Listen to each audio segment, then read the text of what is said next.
আসসালামু আলাইকুম। কথা কি শোনা যাচ্ছে? জি আপু। কি অবস্থা আপনাদের সবার? ভালো আছেন সবাই? আলহামদুলিল্লাহ আপু ভালো আছি। আপনি কেমন আছেন? এই তো ভাইয়া চলতেছে। সবাই কি তারাবির নামাজ পড়ে ফেলছেন? জি আপু শেষ হয়ে গেছে। আচ্ছা, তারাবির নামাজটা মনে হয় 10:45 টার মধ্যে শেষ হয়ে যায়, তাই না? আপু আমাদের এখানে প্রায় 10টা 15, 10টার দিকে শেষ হয়ে যায়। আচ্ছা, আচ্ছা। আমাদের এদিকে আবার মোটামুটি 10 টার মধ্যে শেষ হয়ে যায়। তো আপনাদের ক্লাস টাইমটা কি 10:30 টায় রাখবো? নাকি হচ্ছে মানে 10:15 টা দিয়ে দিব বলেন তো? 10:15 টায় দিলে মনে হয় অনেকের জন্য জয়েন করা একটু টাফ হবে।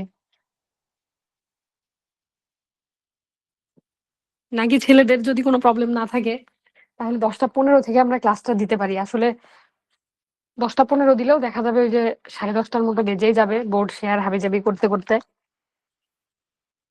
তো আজকে আপনাদের জন্য আমি চেষ্টা করছি একটা চ্যাপ্টার সুন্দর করে পিডিএফ রেডি করে ফেলতে। কোনোদিন তো আসলে আমরা ক্লাস লেকচার শুনি, আপনারা শুনে লিখে নেন। দুই একটা ক্লাসে পিডিএফ দেওয়া হয়, দুই একটা ক্লাসে আপনারা লেখেন। তো আজকে আমি অনেকটা সময় বসে বসে পিডিএফটা রেডি করে ফেলছি। এই চ্যাপ্টারটা পিডিএফ রেডি করার একটা কারণ আছে। সেটা হচ্ছে এই চ্যাপ্টারটা অনেক বেশি গুরুত্বপূর্ণ। এই চ্যাপ্টার থেকে বেশ কিছু প্রশ্ন হয়তো প্রিলিমিনারিতে পাবেন, আবার রিটেনেও পাওয়ার সম্ভাবনা অনেক বেশি। তো কিছু কিছু জিনিসপত্র এখান থেকে লাগবে আমাদের। তো এটা আমি যখন পড়ছি আমার বই থেকে, তখন যে জিনিসগুলা বেশি হাইলাইট করা ছিল বা যেগুলো বেশি ইম্পর্টেন্ট মনে হয়েছে সেই জিনিসগুলো সুন্দরভাবে আর কি আপনাদের জন্য একটু রেডি করে, এটা হচ্ছে 9-10 এর যে বোর্ড বই বিজ্ঞান সেটার সাপেক্ষে আর কি ক্লাস লেকচারটা রেডি করা হয়েছে। এর পাশাপাশি আপনারা যা যা পড়বেন সেটা তো আমি বলবোই, আর প্রশ্ন কেমন হতে পারে কি এগুলাও আপনাদেরকে আমি বলে দিব ইনশাল্লাহ। আজকে তো আপনাদের অনেক খুশির দিন, কারণ পিডিএফ পাচ্ছেন। বিশেষ করে বাপন ভাই খুব খুশি হবে। তো সে ক্লাসে আসছে কিনা, মনে হয় আজকে আসে নাই। তো যাই হোক, আমরা কথাবার্তা না বাড়াই, এখন আমরা ক্লাসে চলে যাই। দেখেন, এই চ্যাপ্টারটা খুবই গুরুত্বপূর্ণ একটা চ্যাপ্টার, সেটা অলরেডি আপনাদেরকে আমি বলছি। এই চ্যাপ্টার থেকে আমাদের কিছু জিনিসপত্র জানতে হবে, যে খনিজ পদার্থ নিয়ে আমাদের একটু পড়াশোনা করতে হবে। দেখেন, শুরুতেই একটা টপিক আছে হচ্ছে খনিজ কি। খনিজ কি এখানে বলছে যে সাধারণ অর্থে খনি থেকে যা তোলা হয় তাই খনিজ।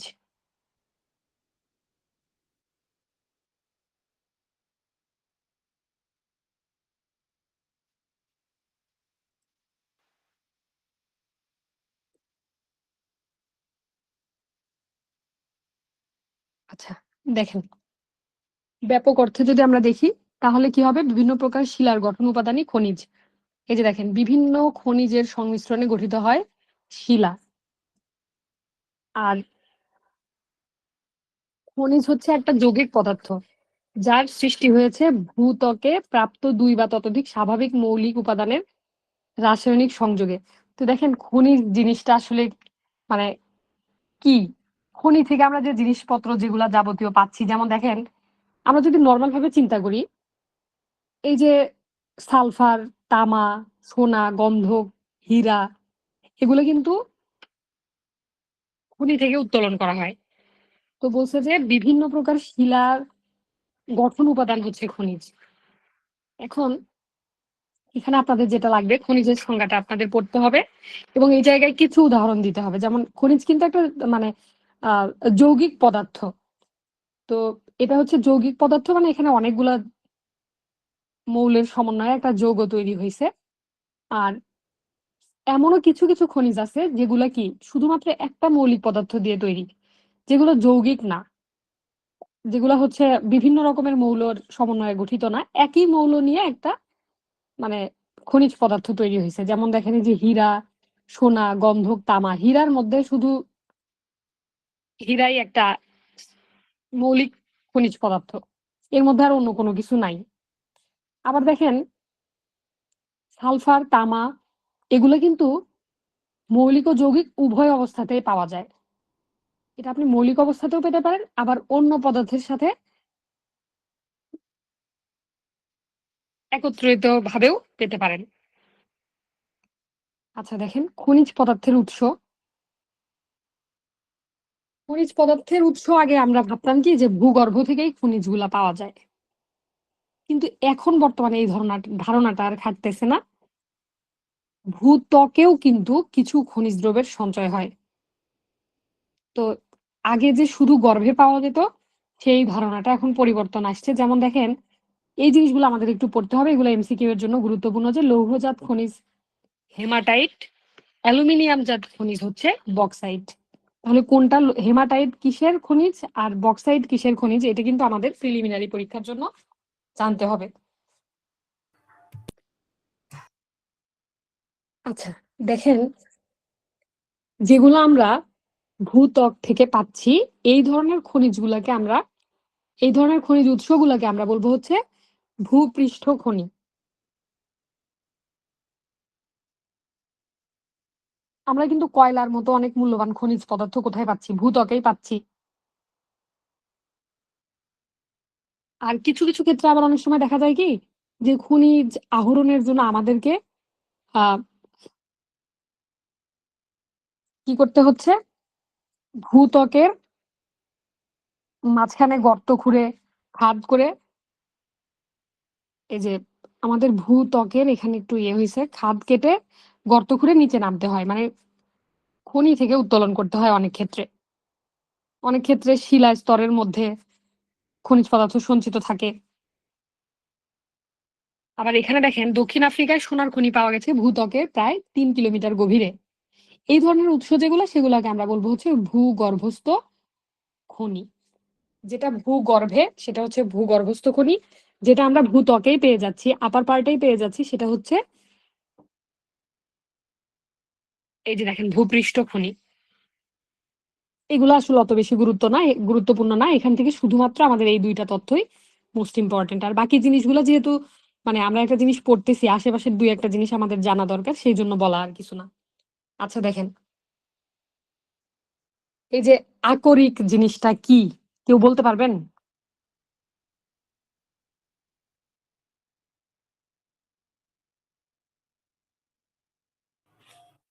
তো এখান থেকে দেখে বলতে পারবো। আচ্ছা সমস্যা নাই, আমি বলতেছি। দেখেন, মানে আমরা একটু আগে কি দেখলাম, যে মানে খনিতে আমরা যে পদার্থগুলো পাচ্ছি, সেগুলো বেশিরভাগই কি, মানে একটা যৌগ হিসেবে পাচ্ছি, তাই না? খুব কম পদার্থই কিন্তু আমরা মৌল হিসেবে পাচ্ছি। বেশিরভাগ খনিজে আমরা মানে মৌলের যৌগ হিসেবে পাচ্ছি, মানে একত্রে পাচ্ছি, সিঙ্গেলি পাচ্ছি না।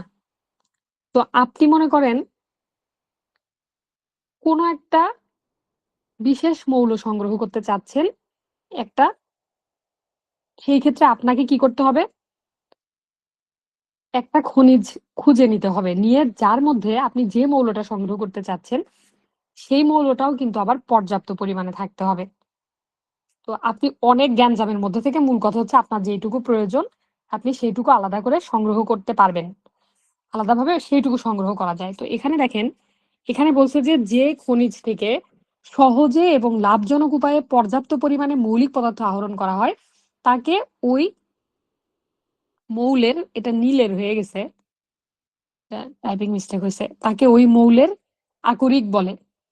তাহলে এটা একটু এখানে লিখে নেন যে তাকে ওই মৌলের আকরিক বলে। তাহলে আকরিকটা কি, আপনি সহজ এবং লাভজনক উপায়ে একটা মৌলিক পদার্থ আহরণ করার জন্য যে খনিজটা সিলেক্ট করলেন, এবং সেখান থেকে আপনি পরিমাণ মতো কালেক্ট করবেন একটা নির্দিষ্ট পদার্থ, মৌলিক পদার্থ, সেইটাকে আমরা বলবো হচ্ছে আকরিক।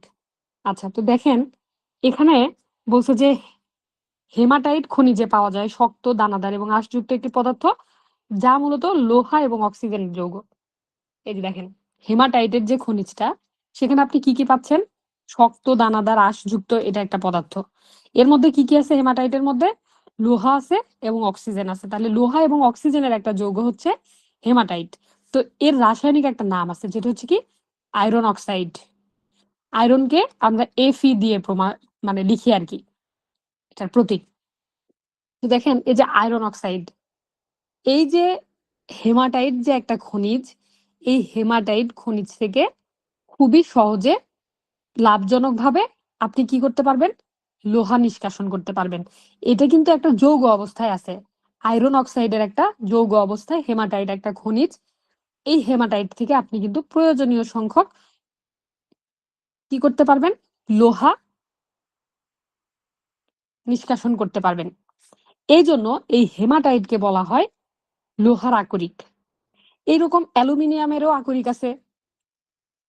এখানে অ্যালুমিনিয়ামেরও আকরিক আছে। অ্যালুমিনিয়ামের আকরিক হচ্ছে বক্সাইট, যেটা একটু আগেও কিন্তু আমরা এটা দেখে আসছি। আচ্ছা, তো এখন দেখেন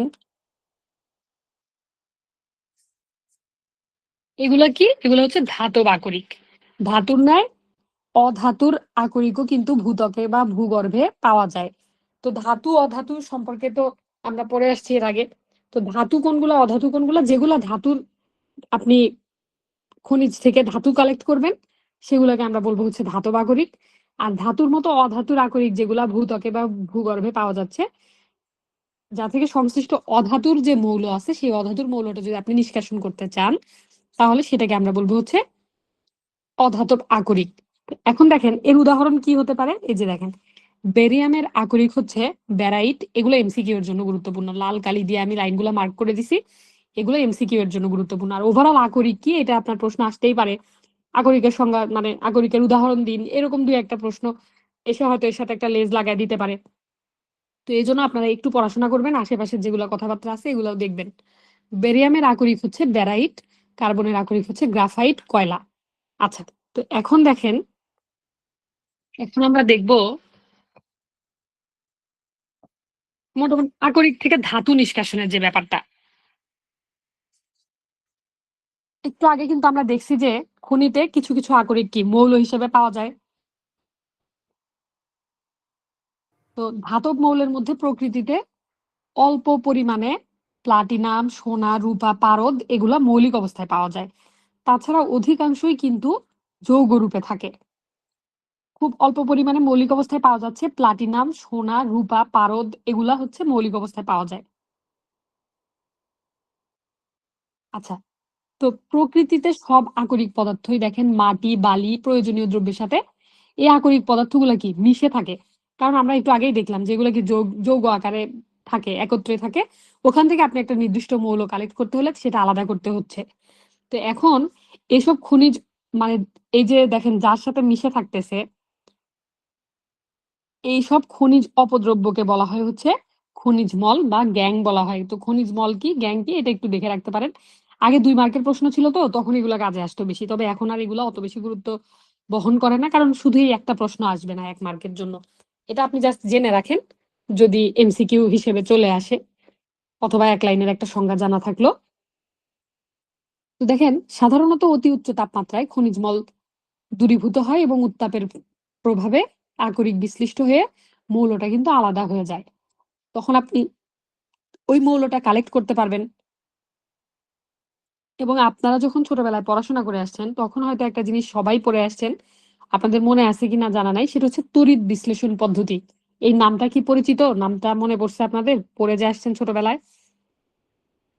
জি আপু, নামটা মনে আছে।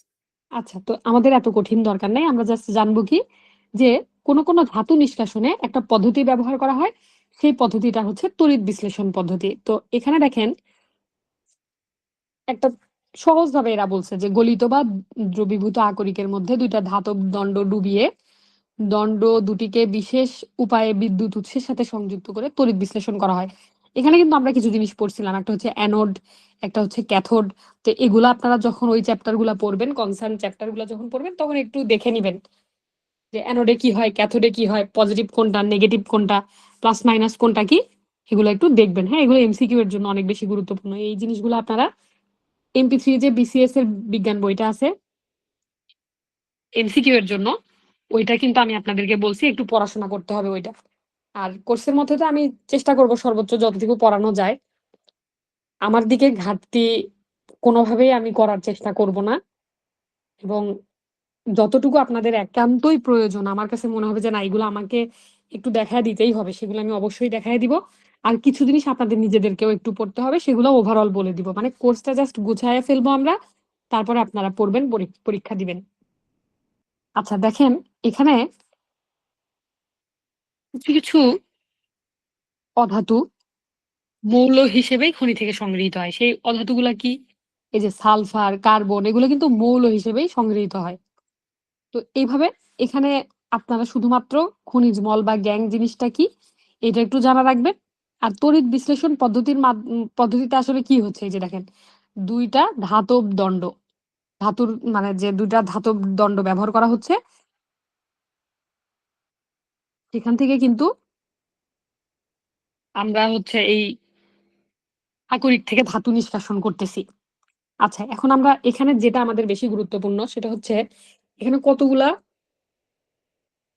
জিনিসের নাম স্পেসিফিক ভাবে বলা আছে। যেমন এই চ্যাপ্টারটাতে আপনারা দেখলে দেখবেন লোহা, ইস্পাত, তারপর হচ্ছে আপনার অ্যালুমিনিয়াম, সংকর ধাতু, অধাতু, তারপরে বহুরূপতা, এরকম কিছু জিনিসপত্র চলে আসবে। হ্যাঁ, তো আমাদের এগুলো একটু পড়তে হবে। দেখেন লোহা কিন্তু একটা ধাতব মৌল। তো এই যে লোহা ধাতব মৌল, এখানে আমরা একটু আগেই কি দেখে আসলাম, লোহার একটা আকরিক হচ্ছে হেমাটাইট। এরকম লোহার আরো আকরিক আছে, এই যে ম্যাগনেটাইট, লিমোনাইট, সিডেরাইট, পাইরাইটস। এগুলো আপনাদের এমসিকিউ এর জন্য গুরুত্বপূর্ণ। এগুলো আপনারা এমসিকিউ এর জন্য মনে রাখার চেষ্টা করবেন নামগুলা।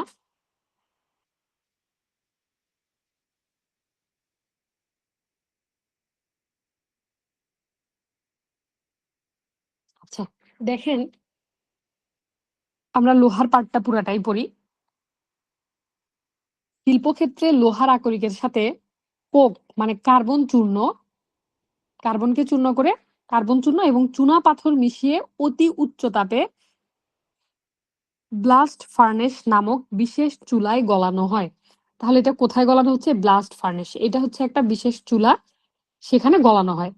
এতে লোহার বিভিন্ন অপদ্রব্য দূরীভূত হয়। মানে লোহার মধ্যে যে মানে একদম পিওর লোহাটা আমরা যে বের করতে চাচ্ছি, ওর মধ্যে যে আননেসেসারি জিনিসপত্র যেগুলো আছে এগুলো দূর হয়। গলিত লোহা চুলার তলায় জমা হয়। এই গলিত লোহাকে ছাঁচে আমরা কি করি? ছাঁচে ঢালাই করা হয়। এভাবে যে লোহা পাওয়া যায় তাকে ঢালাই লোহা বলে। তাহলে দেখেন ঢালাই লোহা আমরা কিভাবে পাচ্ছি, যে লোহার আকরিকের সাথে কার্বন চূর্ণ বা কোক এবং চুনাপাথর মিশে একটা স্পেশাল চুলাতে এটা আমরা জাল করতেছি, করার পরে কি অপদ্রব্যগুলো দূরীভূত হয়ে যাচ্ছে এবং গলিত লোহাটা চুলার তলায় মানে একদমই পিওর লোহাটা জমতেছে চুলার তলায়। তো এইটা হচ্ছে পরবর্তীতে ঢালাই করা হলে এটার নাম হচ্ছে ঢালাই লোহা। তো দেখেন ঢালাই লোহা প্রস্তুতের সময় এর মধ্যে কিছু পরিমাণ কার্বন, এই যে দেখেন প্রায় 4% কার্বন মিশে যায়। তাহলে ঢালাই লোহাতে কত পার্সেন্ট কার্বন মিশে যায়, এই জিনিসটা আমাদের এমসিকিউ এর জন্য গুরুত্বপূর্ণ, এটা আপনারা একটু দেখবেন। এই কার্বন এবং অন্যান্য অপদ্রব্য দূর করলে যে লোহা পাওয়া যায় তার নাম হচ্ছে আবার পেটা লোহা। তাহলে দেখেন যখন আমরা প্রথমে লোহার আকরিককে কার্বন চূর্ণ এবং চুনাপাথর মিশে অতি উচ্চ তাপমাত্রায় স্পেশাল একটা চুলাতে জাল করার পরে ঢালাই করে যে লোহাটা পাইলাম সেটা হচ্ছে ঢালাই লোহা। এবং ঢালাই লোহার মধ্যে কিন্তু যেহেতু আমরা কার্বন চূর্ণ মিশাচ্ছি, এখানে প্রায় 4%-এর মতো কার্বনটা মিশে যাচ্ছে। এবং এই কার্বনটাও যদি আমরা এই কার্বন এবং এর সাথে আরো অন্যান্য যাবতীয় যে অপদ্রব্যগুলো থেকে যাবে সেগুলোও যদি আমরা কি করি, একদম বাদ দিয়ে আরো যদি পিওর আকারে এটা কালেক্ট করি, তখন এটা নাম হয়ে যাচ্ছে পেটা লোহা। দেখেন এই যে ঢালাই লোহা যেটা, এখানে দেখেন ঢালাই লোহা যেটা, সেটা কিন্তু শক্ত এবং ভঙ্গুর। অন্যদিকে পেটা লোহাটা কিন্তু নরম। তো বিভিন্ন কাজে এই দুই ধরনের লোহার কোনোটি বেশি ব্যবহারযোগ্য নয়। যার কারণে আমরা কি করি, এই দুই ধরনের লোহার মাঝামাঝি, আচ্ছা অনেকে মনে হয় জয়েন করতে পারতেছে না তাই না? বোর্ডটা তো সামনে বের করা। একটু দাঁড়ান, আপনারা একটু জানাইন তো গ্রুপে কেউ মেসেজ দিলে, তাই বলে আবার ফেসবুক চালানো শুরু করে দিয়েন না।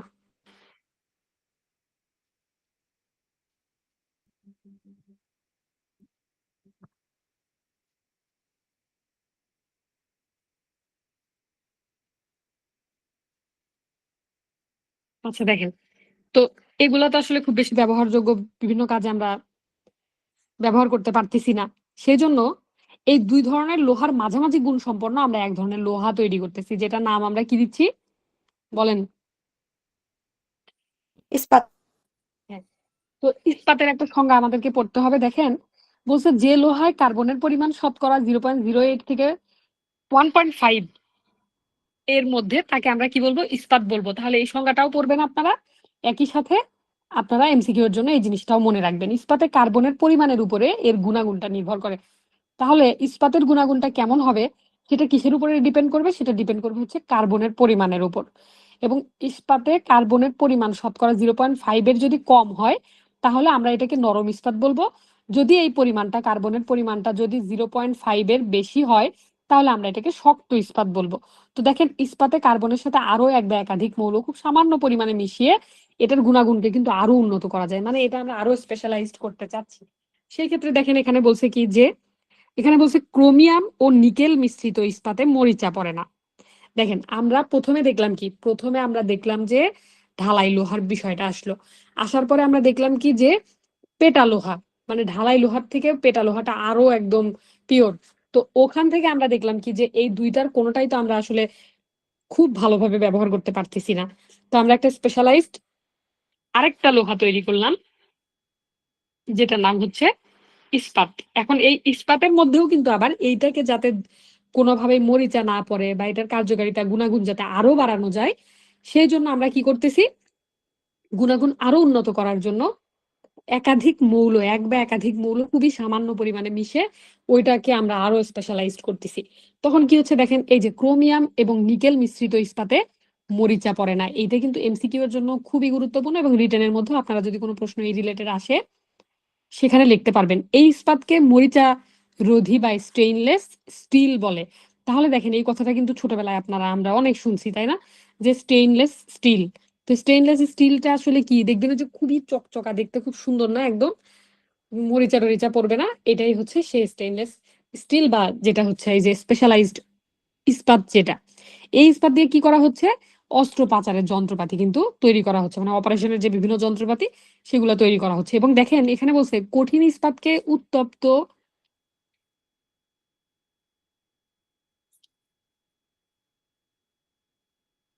কঠিন ইস্পাতকে উত্তপ্ত করে ঠান্ডা পানিতে ডুবিয়ে এবং হাতুড়ি দ্বারা পিটিয়ে নমনীয় করা হয়। এই প্রক্রিয়াকে বলা হয় হচ্ছে পান দেওয়া। তো এখানে আমরা দেখলাম কি যে কঠিন ইস্পাতকে আমরা কি করব, প্রথমে আগে গরম করব, উত্তপ্ত করব, করে আমরা এটা ঠান্ডা পানিতে ডুবাবো, ডুবাই নিয়ে তারপর এটা হাতুড়ি দিয়ে পিটায়া এটাকে আমরা নমনীয় করব। এই প্রসেসটাকে আমরা বলতেছি হচ্ছে পান দেওয়া। আচ্ছা, তারপরে দেখেন এই যে লোহা এবং ইস্পাতের ধর্ম, এগুলো কিন্তু খুবই গুরুত্বপূর্ণ। ধরেন একটা প্রশ্ন যদি এরকম চলে আসে যে আকরিক জিনিসটা কি, অথবা খনিজ, মানে খনিজ কি, লোহা এবং ইস্পাতের যে আকরিক, লোহার আকরিক সম্পর্কে কি জানুন, বা লোহা এবং ইস্পাতের ধর্ম সম্পর্কে লিখুন, লোহা ও ইস্পাতের ব্যবহার সম্পর্কে লিখুন। এগুলো কিন্তু খুবই গুরুত্বপূর্ণ। হ্যাঁ, এগুলো খুব ভালো করে পড়তে হবে, বিশেষ করে এই পার্টের এই জিনিসগুলো খুবই ভালো করে জানতে হবে এবং পড়তে হবে। তো দেখেন, আচ্ছা আপনাদেরকে একটা ছোট্ট কথা জিজ্ঞেস করি, হ্যাঁ, সেটা হচ্ছে মানে আসলে এখন তো রমজান মাস, আমাদের সারাদিন রোজা রেখে একটা ক্লান্তি থাকবে। আজকে না হয় খাওয়া দাওয়া হয়েছে বা আজকে একটা নর্মাল ডে ছিল, তারপরেও আমার কোনো নর্মাল ডে আসলে নর্মাল হয়ে থাকে না, সবসময়ই মানে প্রচুর প্রেসার থাকে। তো একসাথে অনেক কিছু যেহেতু মেনটেন করি, তো প্রেসার আসলে থাকে, থাকবে, খুবই স্বাভাবিক। এখন যেটা আমি বলতে চাচ্ছি যে আপনাদের ক্লাস টাইমটা তো আমি বলছি যে 10:30 থেকে 11:30টার মধ্যে শেষ করব। তো কারণ অনেকের রাতে ঘুমায় গিয়ে সেহরিতে আবার উঠার ব্যাপার থাকে। তো এই ক্ষেত্রে আমি একটু জানতে চাচ্ছিলাম যে যেহেতু ক্লাসটা রেকর্ডেড থাকবে এবং ক্লাস আমি যখন নিব তখন ধরেন যে আমি আমার মতো করে নিলাম, একটু টাইম যদি 10-15 মিনিট এদিক ওদিক হয় বা 15-20 মিনিট আমার যদি ধৈর্যে কুলায়, আর যারা থাকতে চান, যারা হয়তো ঘুমাবেন না, তারা ক্লাসে থাকিয়েন, কারণ পড়ালেখাটা আসলে আগায়ও আমাদেরকে নিতে হবে। ধরেন একটা ক্লাস করতেছি, মানে ফ্রুটফুল হলো না, তাহলে খুব একটা লাভ নাই, আমার কষ্ট হবে। অবভিয়াসলি ক্লাসটা যেহেতু আমি নিব, তো আমার কিন্তু কষ্ট হবে। ধরেন কথা বলতে হবে অনেকক্ষণ, আপনাদের কষ্ট হচ্ছে একটু জেগে জেগে শুনতে হবে। তো আমরা তো অবশ্যই ইবাদত বন্দেগী করব, কিন্তু পড়াশোনাটাও আমাদেরকে চালায় যেতে হবে। এখন সব মিলায় আমরা চেষ্টা করব যে আমাদের জেনারেল সাবজেক্টের কোর্সগুলো যদি একটু আগায় যায়, তখন আমরা হচ্ছে ইনশাল্লাহ আবার ল এর সাবজেক্টে ব্যাক করব। সামনের মাস থেকেই আপনাদের ল এর ক্লাসগুলো আবার শুরু হবে। তো টেনশনের কোনো কারণ নাই, আমাদের যেহেতু এখনো টাইম আছে হাতে, আমরা যা পড়বো ভালোভাবেই পড়বো ইনশাল্লাহ। আর আপনারা তো ক্লাসের সম্পর্কে জানেনই। আমরা যত সংখ্যক ক্লাস নিতে চাই দেখা যায় যে অনেক ক্রস হয়ে যায়। সংখ্যা ক্রস হয়ে যায় এবং অনেক বেশি সংখ্যকই ক্রস হয়ে যায়। তো আমার কথা হচ্ছে আমি যদি বিজ্ঞানটা আপনাদেরকে যেহেতু পড়াচ্ছি আমরা ভালো করেই সর্বোচ্চ এফোর্ট দিয়েই পড়ানোর চেষ্টা করব। তাতে যদি আমার ২-৪ টা ক্লাস বেশি নেওয়া লাগে তো নিলাম এমন কি? সবসময় তো আসলে মানে ফি বা একদম ফিক্সড শিডিউল এর কথা ভাবলে আমাদের চলবে না। তো আপনাদের কাছ থেকে এটা আমি টাইম চেয়ে নিচ্ছি যে যদি আমার শরীরে কুলায় ১০-১৫ মিনিট কথা অতিরিক্ত বলার, তাহলে আমি ক্লাসটা কন্টিনিউ করব। যাদের প্রবলেম হবে তারা কিন্তু চলে যেতে পারেন। এবং আশরাফুল ফাঁকিবাজের যে দাবি ছিল যে আপু সেহরির ব্যাপার থাকে। আপনারা দেখবেন যে রাতে ১২ টার পরে মানে ১১:৩০ পর ক্লাস থেকে বের হয়ে আশরাফুল গিয়ে সিনিয়র আপুদের পোস্টে যায় লাভ রিঅ্যাক্ট দিয়ে কমেন্ট করতেছে। তো আমি যদি এটা কোনভাবে মানে ধরে ফেলি তাইলে আপনাদেরকে আমি এটার স্ক্রিনশট পাঠাবো দেখেন। দেখবেন যে ও কয়েকদিন পর একটা পোস্ট দিবে যে ঘুমিয়ে আগের রাতে ঘুমিয়ে শেষ রাতে উঠে সেহরি খাওয়া খুব কঠিন হয়ে যায়। তাই একেবারে সেহরি করেই ঘুমিয়ে পড়ছি দর্শক। এটা দেখবেন কয়েকদিন পরেই ও পোস্ট দিছে যে কে সেহরিতে এখনো জেগে আছেন ঘুমাননি। তো যাই হোক আপনারা ফাঁকিবাজি না করলে আমি চেষ্টা করব আপনাদের জন্য যতটুকু এফোর্ট দিয়ে ক্লাসগুলা নেওয়া যায় নেওয়ার এবং আপনারা আমাকে একটু সহযোগিতা করবেন। যারা হচ্ছে একটু জেগে-টেগে থাকবেন, ঘুমাবেন না, তারা আমাকে বলিয়েন। তাদেরকে সাথে নিয়ে আমরা ক্লাস করব ইনশাআল্লাহ। তো দেখেন, এখন আমরা চলে আসি লোহা এবং ইস্পাতের ধর্মে। আচ্ছা, বিশুদ্ধ লোহা উজ্জ্বল সাদাটে ধাতু। এটা একটু দাগায় ফেলেন। এটা এমসিকিউ এর জন্য গুরুত্বপূর্ণ। চুম্বক দ্বারা বিশুদ্ধ লোহা কিন্তু আকৃষ্ট হয়। আপনারা জানেন যে লোহা চুম্বক দ্বারা আকৃষ্ট হয়। শুষ্ক বাতাসে লোহার কোনো পরিবর্তন হয় না। কিন্তু লোহার পরিবর্তনটা কখন হবে?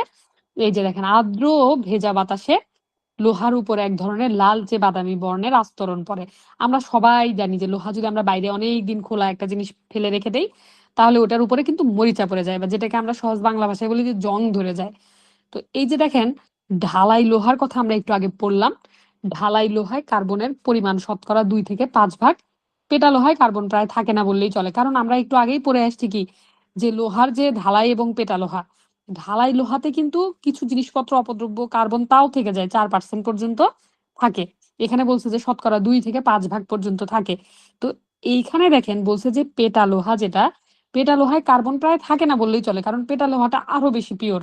তো ঢালাই লোহা শক্ত ও ভঙ্গুর একে ঢালাই করে পিণ্ড তৈরি করা যায় কিন্তু বাঁকানো বা মোচড়ানো যায় না। আমরা এটা একটু আগে দেখছিলাম এটা কি শক্ত এবং ভঙ্গুর যার কারণে বাঁকানোও যাবে না মোচড়ানোও যাবে না। এটাকে পিটিয়ে কোনো কিছু তৈরি করা যায় না বা জোড়া লাগানো যায় না। পেটা লোহা ভঙ্গুর না হলেও নরম। এই লোহা পিটিয়ে পাত করা যায় জোড়া লাগানো যায়। কারণ আমরা একটু আগে দেখছিলাম কি যে ঢালাই লোহাটা কিন্তু শক্ত এবং ভঙ্গুর। কিন্তু যেটা পেটা লোহা পিওর যে লোহাটা যেটাতে অপদ্রব্যের পরিমাণ মানে কার্বন একদম নাই বললেই চলে। সেই লোহাটাকে কিন্তু আমরা পিটিয়ে কি করতে পারবো? মানে বিভিন্ন পাত তৈরি করা যায়, জোড়া লাগানো যায়, ইস্পাতকে পিটিয়ে জোড়া লাগানো যায়।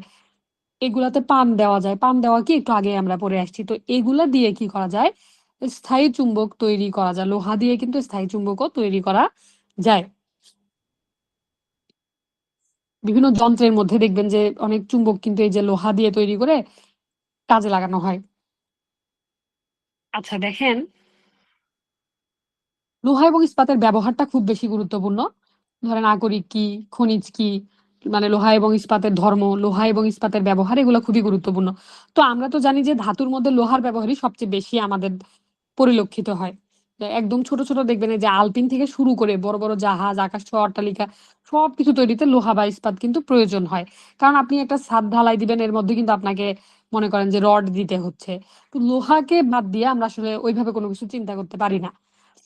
তো এখানে দেখেন এই যে কিছু জিনিসপত্র আছে।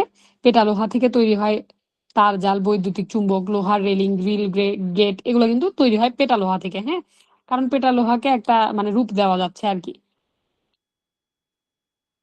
আর ইস্পাতের ব্যবহার তো অনেক বেশি। কারণ আমরা কি দেখলাম? ইস্পাত হচ্ছে এই যে অপারেশনের কাজে যে যন্ত্রপাতি সেগুলা তৈরিতে ব্যবহার করা হচ্ছে। ইস্পাতে কিন্তু মানে স্টেইনলেস স্টিলের যে বিষয়টা আমরা দেখলাম এগুলাতে মরিচা ধরে না। তো এটার ব্যবহার স্বাভাবিকভাবেই খুব বেশি হবে। তো এখানে দেখেন বলছে ছুরি, কাঁচি, ঘড়ি, চুম্বক। হায়! এটা আবার কোনটা খালা হয়ে গেছে দাঁড়ান তো দেখি।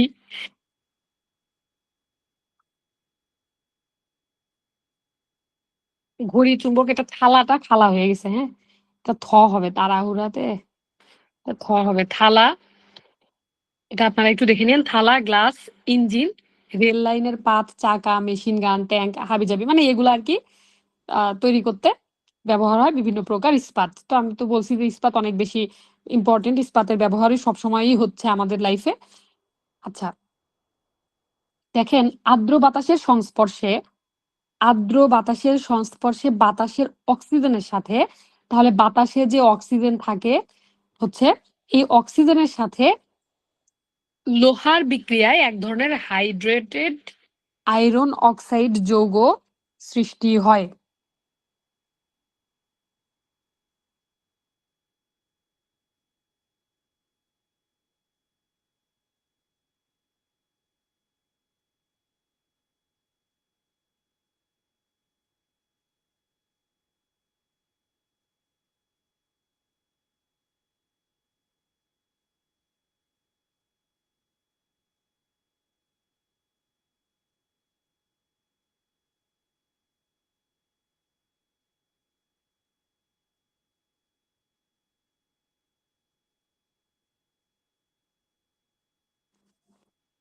আচ্ছা দেখেন, এখানে কি বলছে যে আর্দ্র বাতাসের সংস্পর্শে বাতাসের অক্সিজেনের সঙ্গে লোহার বিক্রিয়ায় এক ধরনের হাইড্রেটেড আয়রন অক্সাইড যৌগ সৃষ্টি হয়। তো এই যে আয়রন অক্সাইড যে যৌগটা সৃষ্টি হয় সেই যৌগটাকেই কিন্তু আমরা বলি কি যে মরিচা। তো মরিচা কি করে? লোহার রং নষ্ট করে। এখন দেখেন এই যে মরিচা, মরিচা কখন পড়তেছে বলেন তো? লোহা যখন বাতাসের অক্সিজেন এবং পানির সংস্পর্শে এসে একটা যৌগ তৈরি করে, মানে এই যে হাইড্রেটেড আয়রন অক্সাইড যে যৌগ তৈরি করে সেটাই কিন্তু মরিচা। তো আমরা একটু দেখি মরিচার সংকেতটা একটু দেখি। Fe2O3, এটাকে আয়রন অক্সাইড বা ফেরিক অক্সাইড বলা হয়। হ্যাঁ, আয়রন অক্সাইড অথবা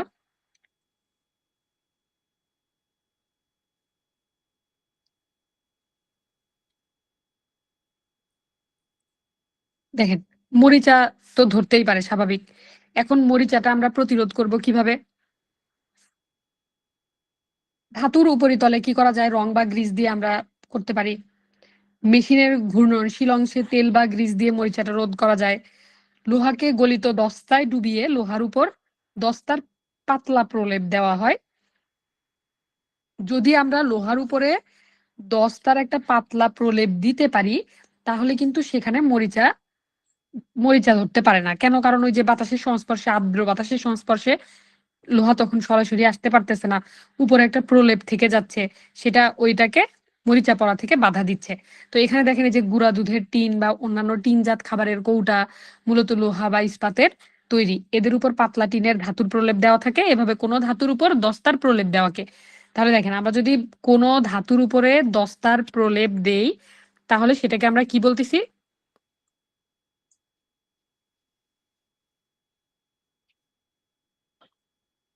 বলেন? গ্যালভানাইজিং। এটা পড়ছেন না ছোটবেলায়? জি আপু। তাহলে দেখেন আমরা এই যে গ্যালভানাইজিং প্রক্রিয়াতে কি করতে পারি? কোনো ধাতুর উপরে দস্তার প্রলেপ দিতে পারি। দস্তা কি? দস্তার মানে নাম কি বলেন তো? Latin name? জিঙ্ক। হ্যাঁ, জেড জিঙ্ক। ঠিক আছে, এই ছোট ছোট জিনিসগুলো এগুলো আপনারা জানেন, এগুলো একটু দেখে নিন। আসলে বিজেএস পরীক্ষার জন্য যে বিষয়টা আপনাকে মেইনলি ফোকাস করতে হবে, আপনাদেরকে কিন্তু এখানে অনেক কঠিন করে পড়ানোর সুযোগ ছিল, বুঝছেন? ধরেন আপনাকে আমি গ্যালভানাইজিং প্রক্রিয়া পড়াইতে পারবো, আপনাকে কিন্তু আমি এই যে তড়িৎ বিশ্লেষণ প্রক্রিয়া যেটা অ্যানোড ক্যাথোড বিশাল কিছু পড়ায় একদম মাথা খারাপ করাই দিতে পারবো। কিন্তু আপনারা যদি প্রিভিয়াস ইয়ারের কোশ্চেন দেখেন তাহলে দেখবেন যে এগুলো একেবারেই আননেসেসারি। কারণ এই পরীক্ষাটাকে সব সময় টার্গেট করা হয়েছে একদম সবার কথা চিন্তা করে। তো সবাই তো আর ধরেন ইন্টারমিডিয়েটে বা এসএসসি তে একবারে এই লেভেলের সায়েন্স পড়ে আসে না। এবং আপনারা কিন্তু পড়েনও ক্লাস 9-10 এর বই। খুবই রেয়ারলি দুই একটা জিনিস হয়তো এদিক ওদিক হয়, বাট ওভারঅল প্রশ্নটা যদি আপনারা দেখেন, যদি ইন্টারমিডিয়েট লেভেলের সায়েন্সের মতো প্রশ্ন হইতো তাহলে কি এখানে টেকা সম্ভব? মনে করেন যে ফিজিক্স কেমিস্ট্রির এমন কিছু কোশ্চেন আছে যেগুলা দিলে যারা সায়েন্স পড়ে আসছে ইন্টারমিডিয়েটে তারাও এখানে কুপকাত হয়ে যাবে। তো সেই জন্য এত কঠিন ভাবে চিন্তা করার দরকার নেই, আপনারা সহজভাবেই পড়বেন। দেখা যাক, পড়ালেখা করতে করতে কিছু না একটা কিছু হবে, আল্লাহ ভরসা। তাহলে দেখেন, এই যে কোনো ধাতুর উপরে দস্তার প্রলেপ দেওয়াকে আমরা কি বলতেছি? গ্যালভানাইজিং বলতেছি। তো এখন গ্যালভানাইজিং জিনিসটা সম্পর্কে তো আমরা জানলামই। তো গ্যালভানাইজিং এর যদি ধরেন এই টপিকটা চলেই আসলো কোনো কারণে, আপনি কিছুই জানেন না, আপনি জাস্ট জানতেছেন কি লোহা যদি বাতাসের অক্সিজেন এবং আর্দ্রতার সংস্পর্শে চলে আসে, তখন কিন্তু এখানে হচ্ছে মরিচা পড়ার একটা ব্যাপার থাকে। তো দস্তার আবরণ যদি আমরা দেই, তাহলে লোহা কি করতেছে? সরাসরি আর্দ্র বাতাসের সংস্পর্শে আসতে পারতেছে না। তো মূলত মানে দস্তা কি করতেছে? এই যে লোহাকে মরিচা পড়া থেকে বাঁচাচ্ছে এইখানে। তো দস্তার প্রলেপটা যদি আমরা দেই, তাহলে লোহাকে মরিচা পড়ার হাত থেকে বাঁচানো যাবে। এই জিনিসগুলা লিখবেন আর কি, ঘুরে ফিরে কিছুটা আইডিয়া তো থাকবে। আর যখন প্রিভিয়াস বিসিএস এর বই থেকে কোনো কিছু একটা পড়বেন, আপনাদের কাছে যে কোনো একটা বই থাকলেই হবে। আমি একটা বই আপনাদের ক্লাস নেওয়ার জন্য কিনছিলাম, সেটা হচ্ছে সায়েন্স আওয়ার। তো এখানে আসলে সব প্রশ্ন আমাদের জন্য লাগেও না, আমি এটা দেখছি। তো আপনারা দেখে দেখে নিজেদের মতো করে একটু পড়তে থাকেন, যেহেতু আপনাদের হাতে অনেকটা সময় আছে এখনো। আচ্ছা দেখেন, লোহা বা ইস্পাতের তৈরি অনেক সামগ্রীর উপরে তড়িৎ বিশ্লেষণ প্রক্রিয়ায় অত্যন্ত সূক্ষ্মভাবে এক ধরনের প্রলেপ দেওয়া হয়। আমরা কিন্তু এখানে দুইটা জিনিস দেখলাম, একটা হচ্ছে গ্যালভানাইজিং, আরেকটা দেখলাম ইলেকট্রোপ্লেটিং। তো গ্যালভানাইজিং কি হচ্ছে? দস্তার প্রলেপ দিচ্ছি আমরা। আর আরেকটা জায়গায় আমরা কি দেখতেছি? এইখানে যদি আমরা তড়িৎ বিশ্লেষণ প্রক্রিয়ায় প্রলেপটা দেই, তখন সেটার নাম হয়ে যাচ্ছে কি? ইলেকট্রোপ্লেটিং। তো গ্যালভানাইজিং প্রক্রিয়ায় আমরা কার প্রলেপ দিচ্ছি? দস্তার প্রলেপ দিচ্ছি। ইলেকট্রোপ্লেটিং প্রক্রিয়ার মাধ্যমে আমরা কিসের প্রলেপ দিচ্ছি লোহার উপরে? দেখেন তো, এই যে নিকেল, ক্রোমিয়াম, অ্যালুমিনিয়াম, এমনকি সোনা, প্লাটিনাম ইত্যাদি ধাতুর প্রলেপও দেওয়া হয়। এতে কি হয়? লোহা এবং ইস্পাতের উপরে মরিচা পড়ে না। তাহলে মরিচা প্রতিরোধের উপায়টা আশা করা যায় আপনারা বুঝতে পারছেন কিছুটা হইলেও। খুব বেশি ডিটেইল বা একেবারে কঠিন করে আমি যাচ্ছি না, মানে জিনিসগুলো যাতে আপনাদের মাথায় থাকে এবং প্রয়োজন সার্ভ হয়।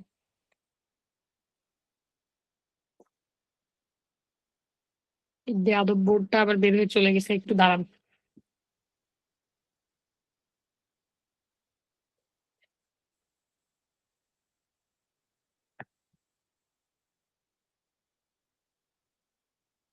আচ্ছা এখন দেখেন, আমরা চলে আসবো হচ্ছে ইস্পাতের সঙ্গে। এখানে দেখেন উপরে লাইনে আছে যে ইস্পাতের সঙ্গে। আচ্ছা একটু চেক দিয়ে আসি যে কেউ আবার ঢোকার চেষ্টা করতেছে নাকি। কেউ যদি জয়েন রিকোয়েস্ট দিয়ে রাখে আমাকে একটু বলিয়েন, হ্যাঁ?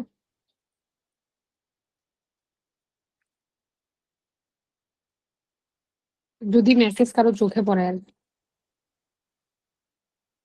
এই যে দেখেন, ইস্পাতের সাথে ক্রোমিয়াম এবং নিকেল মিশিয়ে যে বিশেষ আহ ইস্পাত তৈরি করা হয়, তাকে আমরা বলবো হচ্ছে স্টেইনলেস স্টিল। এটাতে মরিচা ধরে না, এটা আমরা এর আগেও দেখছি। এখন দেখেন, এই যে সংকর ধাতু, সংকর জিনিসটা শুনেই মনে হচ্ছে না যে অনেকগুলো জিনিসপত্র একসাথে? তো এখানে বলছে কি, দুই বা ততোধিক ধাতুর সমসত্ব মিশ্রণে যে কঠিন পদার্থ তৈরি হয়, তাকে এই মিশ্রণটা কিরকম হবে? সমসত্ব মিশ্রণ হবে।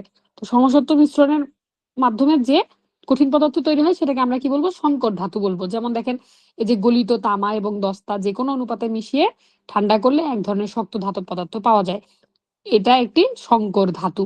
কি কি মিক্স করছে? তামা এবং দস্তা। অনেক সময় একে ধাতু সংকরও বলে। সংকর ধাতুর ভৌত গুণাগুণ মূল ধাতুগুলো থেকে ভিন্ন। দেখেন, মূল ধাতু থেকে তো ভিন্ন হবেই, এক একটা ধাতুর কিন্তু বৈশিষ্ট্য এক এক রকম, এক একটা ধাতুর গুণাগুণ এক এক রকম। যখন আমরা দুইটা ধাতুকে একত্রিত করে একটা সংকর ধাতু তৈরি করতেছি, তখন তো অবশ্যই এই এই সংকর ধাতুর যে গুণাগুণ, সেটা বাকি যে মৌলিক যে দুইটা ধাতু সেটা থেকে অবশ্যই আলাদা হবে। অর্থাৎ সংকর ধাতুতে মূল ধাতব বর্ণ, নমনীয়তা, বর্ণে চেঞ্জ আসবে, নমনীয়তা, প্রসারণ ক্ষমতা, তড়িৎ তড়িৎবাহিতা, এগুলোতে কিন্তু অবশ্যই পরিবর্তন আসবে। তো সংকর ধাতু যেটা, এই তথ্যটা আপনাদের জন্য অনেক বেশি গুরুত্বপূর্ণ যে সংকর ধাতুর গলনাঙ্ক মূল ধাতুর গলনাঙ্কের থেকে কম হয়। এই যে দেখেন, তামা এবং টিনের মিশ্রণে তৈরি হয় ব্রোঞ্জ, তামা এবং দস্তার মিশ্রণে তৈরি হয় ব্রাস বা পিতল। মেয়েরা কিন্তু ইদানিং এই মানে পিতলের জিনিসপত্র প্রচুর কেনে, দেখছি আমি। ব্রোঞ্জ এবং পিতলের ন্যায় স্টেইনলেস স্টিলও একটি সংকর ধাতু, কারণ ওইটার মধ্যে তো দুই ধরনের জিনিসপত্র আছে। এখন দেখেন অ্যালুমিনিয়াম। আচ্ছা, অ্যালুমিনিয়ামের পাতিল আপনারা অনেকে বাসায় ব্যবহার করেন। আচ্ছা, আমাকে একটু 1টা মিনিট সময় দেন, আপনারা এটা দেখতে থাকেন। আসছে যেটা একটু দেখি।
সরি, আপনাদের একটু টাইম নিয়ে ফেললাম।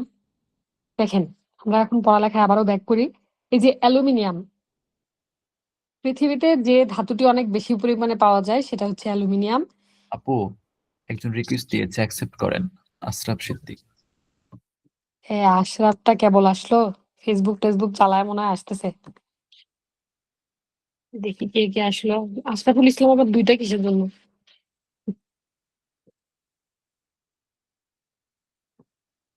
কোনটা রিয়েল আশরাফুল? শাহরুখ খানের একটা মুভি বের হয়েছিল না, একটা পিচ্চি আর একটা রিয়েল শাহরুখ খান। তো যাই হোক, দেখেন আমরা পড়াশোনা তাড়াতাড়ি করি। আশরাফ এখন এসে বলবে যে আপু আমার তো সেহেরি আছে। দেখেন, অ্যালুমিনিয়ামের আকরিকের মধ্যে উল্লেখযোগ্য হচ্ছে বক্সাইট, যেটা আমরা একটু আগেও পড়ছি। অ্যালুমিনিয়ামের বর্ণ সাদা এবং রূপালী।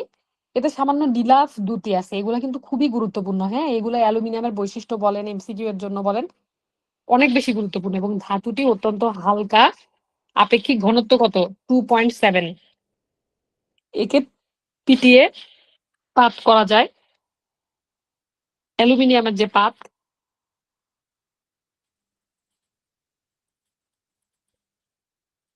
টেনে সরু তার তৈরি করা যায়। তাপ এবং বিদ্যুৎ পরিবহন ক্ষমতা কিন্তু বেশি। এই লাইনটাও আমাদের খুবই বেশি গুরুত্বপূর্ণ। তাপ এবং বিদ্যুৎ পরিবহন ক্ষমতা অ্যালুমিনিয়ামের বেশি। আর্দ্র বাতাসে অ্যালুমিনিয়ামের উপরে অক্সাইডের পাতলা আবরণ পড়ে, কিন্তু পাতলা আবরণ পড়া সত্ত্বেও অ্যালুমিনিয়ামের ঔজ্জ্বল্য নষ্ট হয় না, বরং অক্সাইডের প্রলেপ ভেতরের অ্যালুমিনিয়ামকে অক্সিজেনের হাত থেকে রক্ষা করে। তাই লোহার মরিচার মতো এটাও কিন্তু মানে একটা প্রলেপ হওয়া সত্ত্বেও এটা ক্ষতিকারক নয়, বরং এটা অ্যালুমিনিয়ামকে উল্টা প্রোটেকশন দিচ্ছে। দেখেন বলছে কি চুইংগাম, কেক, চকলেট মোড়ার যে প্যাকেট যেগুলা মূলত, এগুলা থেকে শুরু করে, যেমন আপনারা হচ্ছে ধরেন এই যে ছোটবেলায় এটা বেশি পড়ে আসছেন যে উড়োজাহাজ পর্যন্ত তৈরিতে অ্যালুমিনিয়াম ব্যবহৃত হয়। এই বইটাই তো আসলে আমরা অনেকে ছোটবেলায় পড়ে আসছি, যার কারণে সব জিনিসপত্রগুলো আমাদের কমন পড়ে যাচ্ছে। তো দেখেন বৈদ্যুতিক তার এবং কেবল উৎপাদনে রান্নার হাঁড়ি পাতিল, এটা আমাদের লাইফে সবচেয়ে বেশি কাজের। রান্নার হাঁড়ি পাতিল প্রস্তুতিতে অ্যালুমিনিয়াম ব্যাপকভাবে ব্যবহৃত হয়। আমার আম্মু সবসময় বলতো যে অ্যালুমিনিয়ামের পাতিল কিনে আনতে। আমার আব্বুকে বলতে শুনছি যে অ্যালুমিনিয়ামের একটা পাতিল কিনতে হবে। ধরেন ঈদের মধ্যে আত্মীয় স্বজনকে দাওয়াত দিছে, একটা বড় পাতিল কিনতে হবে, এটার মধ্যে পোলাও রান্না হবে বা মাংস রান্না হবে একটু বেশি করে। তো এরকম আসলে শুনছি অনেক বেশি। যখন একদমই বুঝতামই না যে অ্যালুমিনিয়াম জিনিসটা কি, তখন থেকেই আমরা বুঝি যে অ্যালুমিনিয়ামের পাতিল। তো যাই হোক, এগুলো আপনারা একটু দেখবেন। অ্যালুমিনিয়ামের একটা ধাতু সংকর হলো ডুরালুমিন। এই যে দেখেন, তামা, ম্যাগনেসিয়াম, ম্যাঙ্গানিজ ও অ্যালুমিনিয়ামের মিশ্রণে ডুরালুমিন তৈরি হয়। তো এই ডুরালুমিন, ধরেন পরীক্ষায় একটা প্রশ্ন আসলো যে ডুরালুমিন আসলে কি, তখন কিন্তু আপনারা এইটা লিখতে পারবেন যে এটা উড়োজাহাজ তৈরিতে ব্যবহৃত হয়। এটা হচ্ছে এইখানকার মূল উপাদান হচ্ছে অ্যালুমিনিয়াম। এই যে দেখেন, এই ডুরালুমিনের মেইন উপাদান হচ্ছে অ্যালুমিনিয়াম। এল তে অ্যালুমিনিয়াম, এ হচ্ছে ক্যাপিটাল লেটার, এল হচ্ছে স্মল লেটারে, হ্যাঁ। আর তামা হচ্ছে কি কপার, সিইউ, সিইউ। তারপরে হচ্ছে ম্যাগনেসিয়াম, এই যে দেখেন ম্যাগনেসিয়াম, ম্যাগনেসিয়াম, ম্যাঙ্গানিজ, ম্যাঙ্গানিজ হচ্ছে এম এন, আর ম্যাগনেসিয়াম হচ্ছে এম জি। তো এগুলো যদি আপনারা কেউ জানেন তাহলে রিটেন পরীক্ষার মধ্যে এই নামগুলো ব্যবহার করতে পারেন। ল্যাটিন যে এদের যে প্রতীক যেগুলো আছে সেগুলো কিন্তু ব্যবহার করতে পারেন। এটা বিমান নির্মাণে ব্যবহৃত হয়, অনেক গাড়ির যন্ত্রাংশ নির্মাণেও ব্যবহৃত হয়। তো ডুরালুমিন হচ্ছে অ্যালুমিনিয়ামের একটা সংকর ধাতু। এটা খুবই হালকা কিন্তু শক্তিশালী, কারণ বুঝতেছেন উড়োজাহাজ তৈরিতে ব্যবহৃত হয়। আচ্ছা, এরপরে দেখেন এছাড়া আয়নার পলিশ, ভার্নিশ, ক্যামেরার ফ্ল্যাশ, বাল্বের ফিল্মেট, হাবিজাবি ফিলামেন্ট, এগুলা তৈরিতেও অ্যালুমিনিয়াম ব্যবহৃত হয়। তিসির তেল বা ভার্নিশ তেলের সঙ্গে অ্যালুমিনিয়াম চূর্ণ মিশিয়ে তৈরি হয় রূপালী রঙের উজ্জ্বল চকচকে ও দীর্ঘস্থায়ী ভার্নিশ। আচ্ছা, এই জায়গাগুলা খুব ভালো করে পড়তে হবে।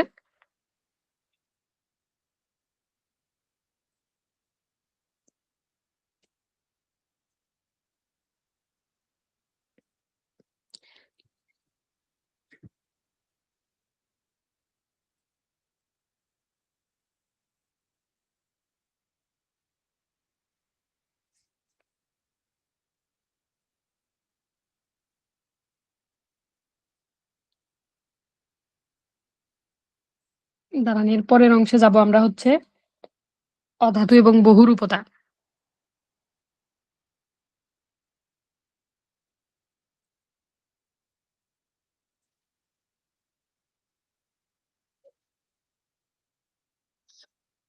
একটু দাঁড়ান, পৃষ্ঠাটা একটু ঠিকঠাক করে নেই।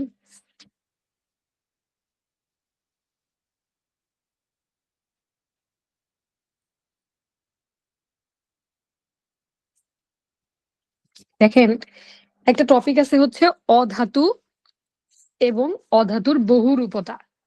আমরা বলি না যে মানুষ বহুরূপী, তো এখানে আমরা দেখব কিছু অধাতু আছে যেগুলো বহুরূপী। তো দেখেন, অধাতু কিন্তু এক এক ধরনের মানে এমন একটা মৌল যার মধ্যে ধাতুর যে বৈশিষ্ট্যগুলো এগুলো থাকে না। ধাতুর বৈশিষ্ট্য কি কি বলেন তো? ধাতুর মধ্যে কি আছে? ধাতু বিদ্যুৎ পরিবহন করতে পারে। তারপরে হচ্ছে মানে ধাতুর কিন্তু তাপ পরিবাহিতাও বেশি। আর উল্টা দিকে আমরা যদি অধাতুর কথা চিন্তা করি তাহলে কি অধাতু তাপ এবং বিদ্যুৎ পরিবাহিতা কম, এটা কিন্তু ভঙ্গুর।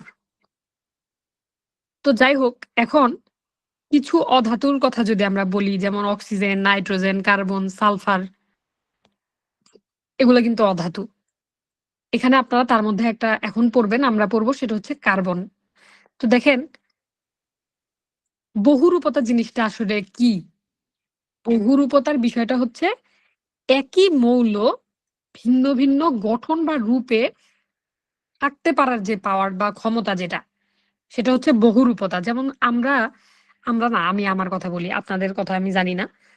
আমি একটা সিরিয়াল দেখতাম এক সময়, সেটা হচ্ছে নাগিন। তো এখন তো রোজা চলে আসছে, তো এই গল্পটা আপনাদেরকে শুনাই। যখন আমি ভার্সিটিতে পড়ি, তো রমজান মাসে বাসায় গেছি। বাসায় গিয়ে এরকম রোজা রাখি, তো আমার বোনেরও তখন ছুটি থাকতো। আমার বোন আর আমি একসাথেই ঘুমাতাম। তো আম্মু শুয়ে যাইতো, মোটামুটি নামাজ কালাম পড়ে 11টা 11:30টার মধ্যে আম্মু শুয়ে যাইতো। তারপর আমি আর আমার বোন তো জেগে জেগে গল্প টল্প করতাম, কারণ একবার ঘুমাইলে আর উঠতে খুবই কষ্ট হইতো। এখন তো আসলে আর ওই সুযোগ নাই, কারণ এখন তো অফিসে যাইতে হবে টাইমলি। তো আমার তো আর ওই সুযোগ নাই যে আমি ফজরের নামাজ পড়ে ঘুমাবো 1-2 ঘন্টা। তাহলে দেখা যাবে যে সারাদিন মাথা ব্যথা হবে, শরীর খারাপ লাগবে। তো ওই রমজানের মাঝখানে তখন এই নাগিন দেখা শুরু করলাম, বুঝছেন, একটা সিরিয়াল, স্টার প্লাসে নাগিন। সেই সিরিয়ালের প্রতি এমন আসক্তি আসলো, দেখতে আছি কতগুলা সিজন যেন 2-3 দিনে শেষ করে ফেলছি। বন্ধু বান্ধব সবাই মেসেজ দেয়, কি করিস অনলাইনে, কি করিস, আমি খালি রিপ্লাই দেই যে অনলাইনে ছিলাম না, ঘুমায় গেছিলাম। এদিকে কিন্তু নাগিন দেখতেছি বসে বসে। আমার বোন আবার আমার এক ফ্রেন্ডকে বলে দিছে যে জেডি আপু বসে বসে নাগিন দেখতেছে। পরে সে আবার আমার উপরে খুব সেন্টি খাইছে যে তোকে এত মেসেজ দিয়ে পাওয়া যায় না। আবার মিথ্যা কথাও কইস যে না, তুই হচ্ছে ঘুমায় গেছিস, নেট অন ছিল, ডাটা অন ছিল। তো যাই হোক, এই বহুরূপিতা ওই নাগিনের মধ্যে দেখতাম যে ও একই সাথে মানুষও হইতে পারে, আবার সাপও হইতে পারে। তো এই বহুরূপতার ব্যাপারটা হচ্ছে কি, একই মৌল ভিন্ন ভিন্ন গঠন বা রূপে বিদ্যমান থাকার যে একটা বিষয়, সেটাই মূলত বহুরূপতা। তার গঠন আলাদা হবে, তার বৈশিষ্ট্যগুলো আলাদা হবে। যেমন দেখেন, আমরা এখানে যদি দেখি, কার্বন এইরকম একটা বহুরূপী মৌল। তো কার্বন এরকম একটা বহুরূপী মৌল প্রকৃতিতে, হ্যাঁ একটু দাঁড়ান, লেখা বেশি বড় হয়ে গেছে। এই যে, কার্বন একটা বহুরূপী মৌল, প্রকৃতিতে বিভিন্ন রূপে কার্বন পাওয়া যায়। যেমন দেখেন কি কি রূপে কার্বনটা আমরা পেতে পারি। একটা আমরা দেখলাম যে হীরা, তারপরে গ্রাফাইট, প্রাণীজ কয়লা হওয়ার কথা। এটা একটু দাঁড়ান দেখি, 2-1টা বানান লেখার সময় একটু ভুল হয়েছে।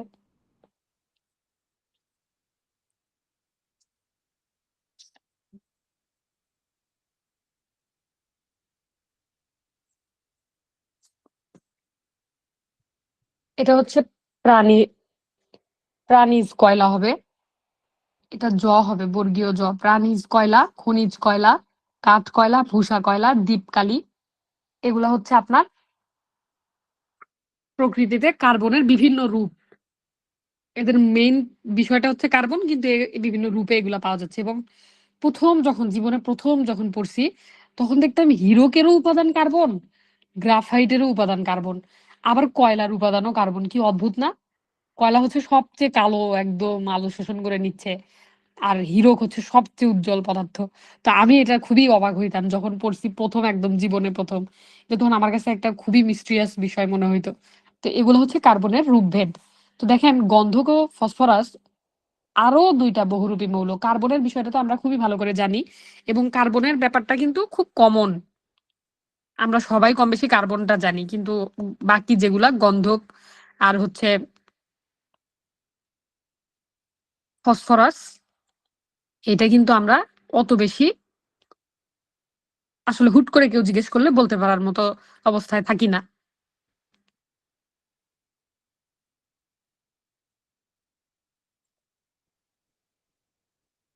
এখন দেখেন, এই যে 4 ধরনের গন্ধক এবং 2 ধরনের ফসফরাস প্রকৃতিতে পাওয়া যায়। এরপরে এখন আমরা চলে যাব কার্বনের, আমরা প্রথমে কার্বনে চলে যাই। হ্যাঁ, দেখেন কার্বনে আমরা দেখলাম কি, কার্বনের বহু রূপ আছে। গ্রাফাইট হিসেবে থাকতে পারে, তারপর কয়লা হিসেবে আছে, হীরক হিসেবে আমরা দেখলাম। তো দেখেন এখানে আমরা দেখব কার্বনের দুইটা বিশেষ রূপ। কার্বনের তো অনেক রূপ দেখলাম আমরা, তার মধ্যে বিশেষ রূপ একটা হচ্ছে হীরক আর একটা হচ্ছে গ্রাফাইট। এই দুইটা পদার্থই কিন্তু খনিতে পাওয়া যায়। ভূগর্ভের অত্যধিক তাপ ও চাপের প্রভাবে কোটি কোটি বছর ধরে রূপান্তরিত হওয়ার পরে কার্বন কেলাসিত হয়ে গ্রাফাইট ও হীরকে পরিণত হয়েছে। তো এই হীরার যে ব্যাপারটা, এটা কিন্তু আমরা জানি হীরা কি কঠিন, স্বচ্ছ, কঠোর, তাপ এবং বিদ্যুৎ পরিবহন করে না। কিন্তু গ্রাফাইট আবার কি উল্টা, গ্রাফাইট হচ্ছে নরম, কালো, তাপ এবং বিদ্যুৎ পরিবাহী। এগুলো আপনারা একটু মনে রাখতে পারেন। আচ্ছা দেখেন, গ্রাফাইট হচ্ছে ধূসর রঙের পদার্থ। ধূসর রঙের পদার্থ, এটি তাপ এবং বিদ্যুৎ পরিবাহী, যেটা আমি একটু আগেই বললাম। তড়িৎ শলাকা রূপে এর ব্যাপক ব্যবহার রয়েছে। টর্চ ব্যাটারির মধ্যে আমরা যে কালো দণ্ডটি দেখি, এটা হচ্ছে গ্রাফাইটের তৈরি। গ্রাফাইট সম্পর্কে আপনারা অনেকেই জানেন। গ্রাফাইট কি নরম এবং সাবানের মতো পিচ্ছিল, এজন্য কলকবজায়, এগুলা একটু বানানটা মনে হয় ভুল হয়েছে, একটু দেখে নিতে হবে। দাঁড়ান, এটা এখনই ঠিকঠাক করে দিচ্ছি। এটা বই থেকে দেখে ঠিক করে দিচ্ছি, দাঁড়ান। এটা হচ্ছে কলকবজায়, মানে দরজায়, দরজায় পিচ্ছিলক বা লুব্রিকেন্ট হিসেবে ব্যবহৃত হয়। মানে দেখবেন যে গ্রাফাইট সাবানের মতো পিচ্ছিল হওয়ার কারণে দরজাতে লুব্রিকেন্ট হিসেবে এটা ব্যবহৃত হয়। কাগজের উপরে গ্রাফাইট ঘষলে দাগ পড়ে। এই ছোটবেলায় কিন্তু আমরা এটা টেস্ট করেও দেখতাম যে গ্রাফাইট দিয়ে একটা টান দিলে দাগ পড়ে কিনা। তো এটা একটু দেখে নিতে পারেন এমসিকিউ এর জন্য। তাই কাঠ পেন্সিলের শীষ তৈরিতে গ্রাফাইট ব্যবহার করা হয়। চিন্তা করছেন কার্বনেরই রূপভেদ, কি অদ্ভুত না? পেন্সিল এবং কোথায় হীরা, ডায়মন্ড। ডায়মন্ড ওয়ার্ল্ডের থেকে আমরা কত লাখ লাখ টাকা দিয়ে, আমরা না মানে আমি কিনি না, আপনারা হয়তো কিনলে কিনতে পারেন। আমার সারা জীবনের একটা তো আবার গিফটের আংটি, তার মধ্যে আবার খুবই পুস্কি পুস্কি কয়েকটা ডায়মন্ড না প্লাস্টিকের ডায়মন্ড, আল্লাহ জানে। মাঝখানে তো ওদের একটা গুজব রুটছিল যে ওরা হচ্ছে ফেক ডায়মন্ড দেয়। তো যাই হোক, তো দেখেন এই যে গ্রাফাইট শব্দটা গ্রিক শব্দ, এর অর্থ আমি লিখি। গ্রাফাইটের সঙ্গে বিভিন্ন অনুপাতে কাদা মিশে কিন্তু কি তৈরি করা যাচ্ছে বলেন? বিভিন্ন ধরনের শীষ তৈরি করা হয়। তো পেন্সিলের শীষ আপনারা কি খেয়াল করছেন কখনো? কিছু পেন্সিল থাকে HB, 2B, 4B, এটা কি খেয়াল করছেন কেউ কখনো আপনাদের মধ্যে? জি আপু। দেখবেন যে HBর কালি কিন্তু খুবই হালকা, চোখেই দেখা যায় না। আমার HB পেন্সিল দেখতে ইচ্ছা করে না।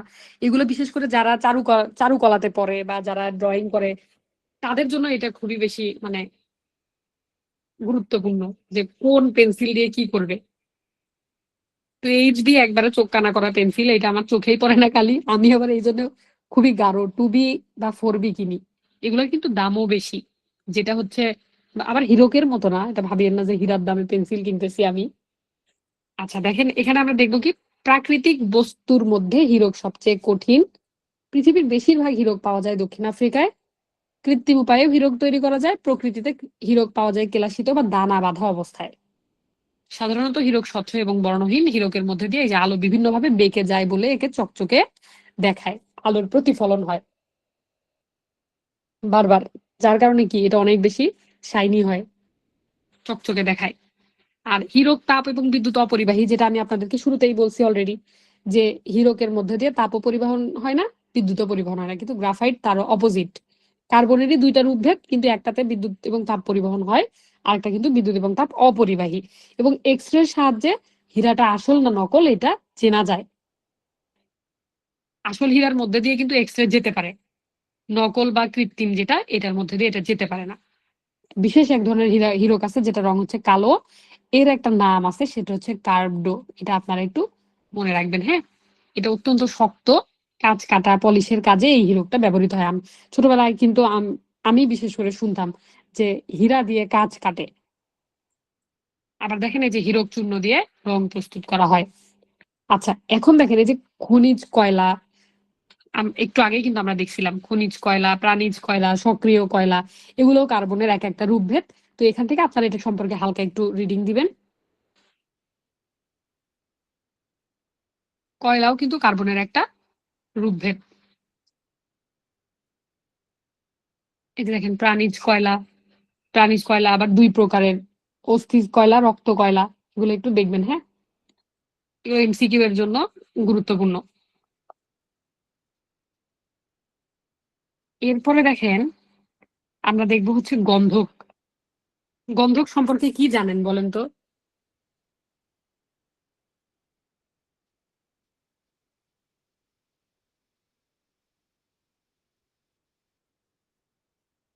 গন্ধকও কিন্তু একটা বহুরূপী পদার্থ এটা।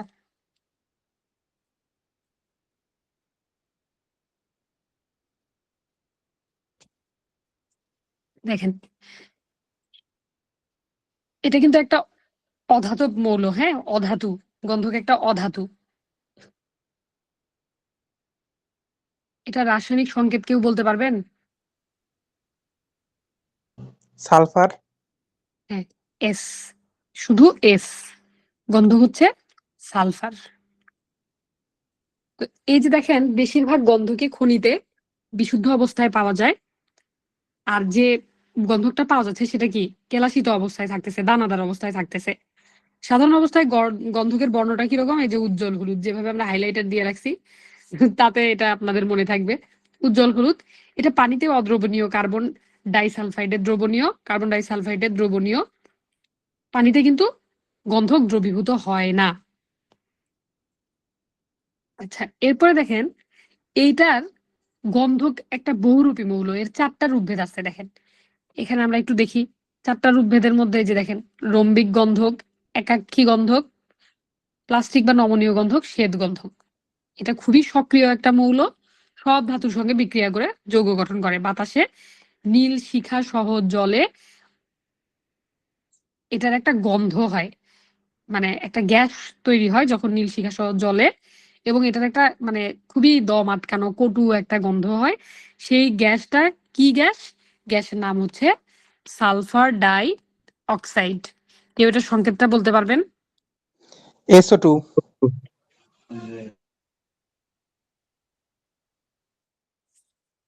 তাহলে আমরা এটা একটু লিখে রাখি, SO2, সালফার ডাই অক্সাইড। এটা একটা বর্ণহীন গ্যাস। এই গ্যাসটা তীব্র দুর্গন্ধযুক্ত গ্যাস। এই যে দেখেন গ্যাসটা অত্যন্ত বিষাক্ত এবং জীবাণুনাশক, বিরঞ্জক হিসেবে ব্যবহৃত হয়। এই লাইনটা খুবই গুরুত্বপূর্ণ, এই সালফার ডাই অক্সাইড বিরঞ্জক হিসেবে ব্যবহৃত হয়। আচ্ছা, দেখেন সালফিউরিক অ্যাসিড উৎপাদনের প্রধান উপাদান হচ্ছে গন্ধক। সালফিউরিক অ্যাসিডে কি থাকে? H2SO4।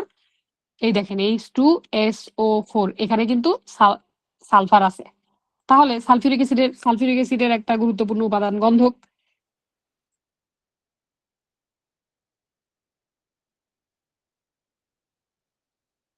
বারুদও কিন্তু গন্ধক থেকেই তৈরি করা হয়। এখানে একটা প্রক্রিয়ার কথা, এই যে দেখেন ভলকানাইজেশন, রাবারের সঙ্গে গন্ধক মিশিয়ে উত্তপ্ত করলে রবার শক্ত, নমনীয় এবং দীর্ঘস্থায়ী হয়। এটাকে কি বলা হয়? ভলকানাইজেশন বলা হয়। এবং জীবাণুনাশক ও ওষুধ তৈরিতেও গন্ধক ব্যবহৃত হয়। দিয়াশ হয় নানা প্রকার রং, সার প্রস্তুত, হাবিজাবি এগুলো করতেও গন্ধক ব্যবহৃত হয়। এখন আমরা দেখবো হচ্ছে ফসফরাস। আচ্ছা, ফসফরাসের কি বলেন? পি। পি।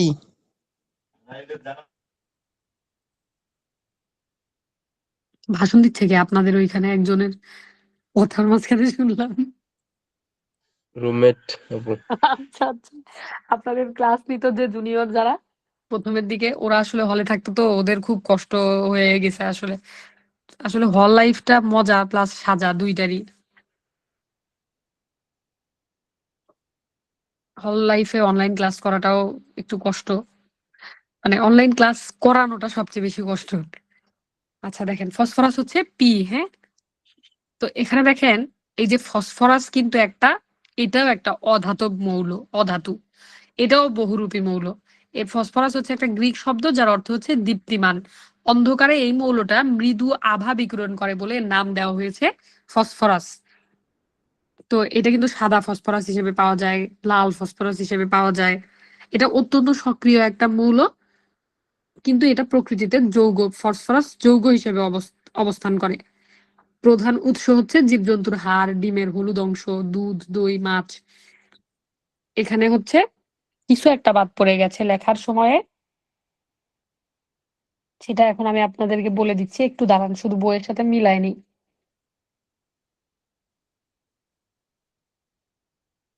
আচ্ছা, সিমের মধ্যেও আচ্ছা কিছু বাদ যায়নি, এই দাড়িটা অতিরিক্ত ফসফরাস বিদ্যমান। কোথায় কোথায় থাকে এটা এমনি দেখে নিতে পারেন। সালফারের মতো প্রকৃতিতে ফসফরাসও দানাদার এবং কেলাসিত অবস্থায় পাওয়া যায়। এর কেলাস দুই ধরনের, তার মানে এটা রূপভেদ হচ্ছে দুইটা, একটা হচ্ছে শ্বেত আর একটা হচ্ছে লোহিত। ঠিক আছে? শ্বেত ফসফরাস যেটা, সেটা এটা ঈষৎ অস্বচ্ছ এবং মোমের মতো নরম। বাতাসের সংস্পর্শে এলে হালকা সবুজ দীপ্তি সহ জ্বলতে থাকে। এটা হচ্ছে শ্বেত ফসফরাস। অন্ধকারে ফসফরাসের মৃদু আভা বিকিরণের রহস্য কিন্তু এইটাই, মানে অন্ধকারের মধ্যে ফসফরাস একটা মৃদু আভা বিকিরণ করে, কারণ ওই যে বাতাসের সংস্পর্শে আসলে হালকা সবুজ দীপ্তি সহ শিখা সহ জ্বলতে থাকে। ফসফরাস কিন্তু পানিতে অদ্রবণীয়, পানিপূর্ণ বোতলের মধ্যে ডুবিয়ে ফসফরাস সংরক্ষণ করা হয়। এই কারণে এটা কিন্তু একটা বিষাক্ত পদার্থ। আর লোহিত বা লাল ফসফরাস যেটা, এই লাল ফসফরাসের কোনো গন্ধ বা আলো দীপ্তি কিছুই নাই, সহজে জ্বলে না, এটা কম বিষাক্ত। এই তথ্যগুলো আপনারা একটু মনে রাখতে পারেন। আর ফসফেট এবং সুপার ফসফেট জাতীয় যে সার যেগুলো হয়, এই সারগুলো প্রস্তুতের ক্ষেত্রেও কিন্তু ফসফরাস ব্যবহার করা হয়।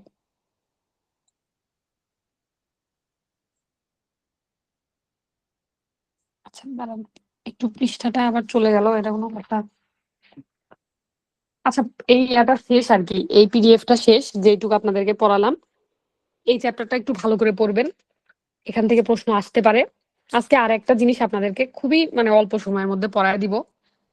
আজকে একটু কষ্ট করেন, যতটুকু পারা যায় আমরা একটু দেখি। এটা পিডিএফটা রেডি করতে পারিনি আমি, এটা আজকে আমরা হালকা একটু দেখবো। এগুলা এমসিকিউ এর জন্য গুরুত্বপূর্ণ, এটাতে আমাদের আসলে রিটেনের সেভাবে কোনো কাজ নাই।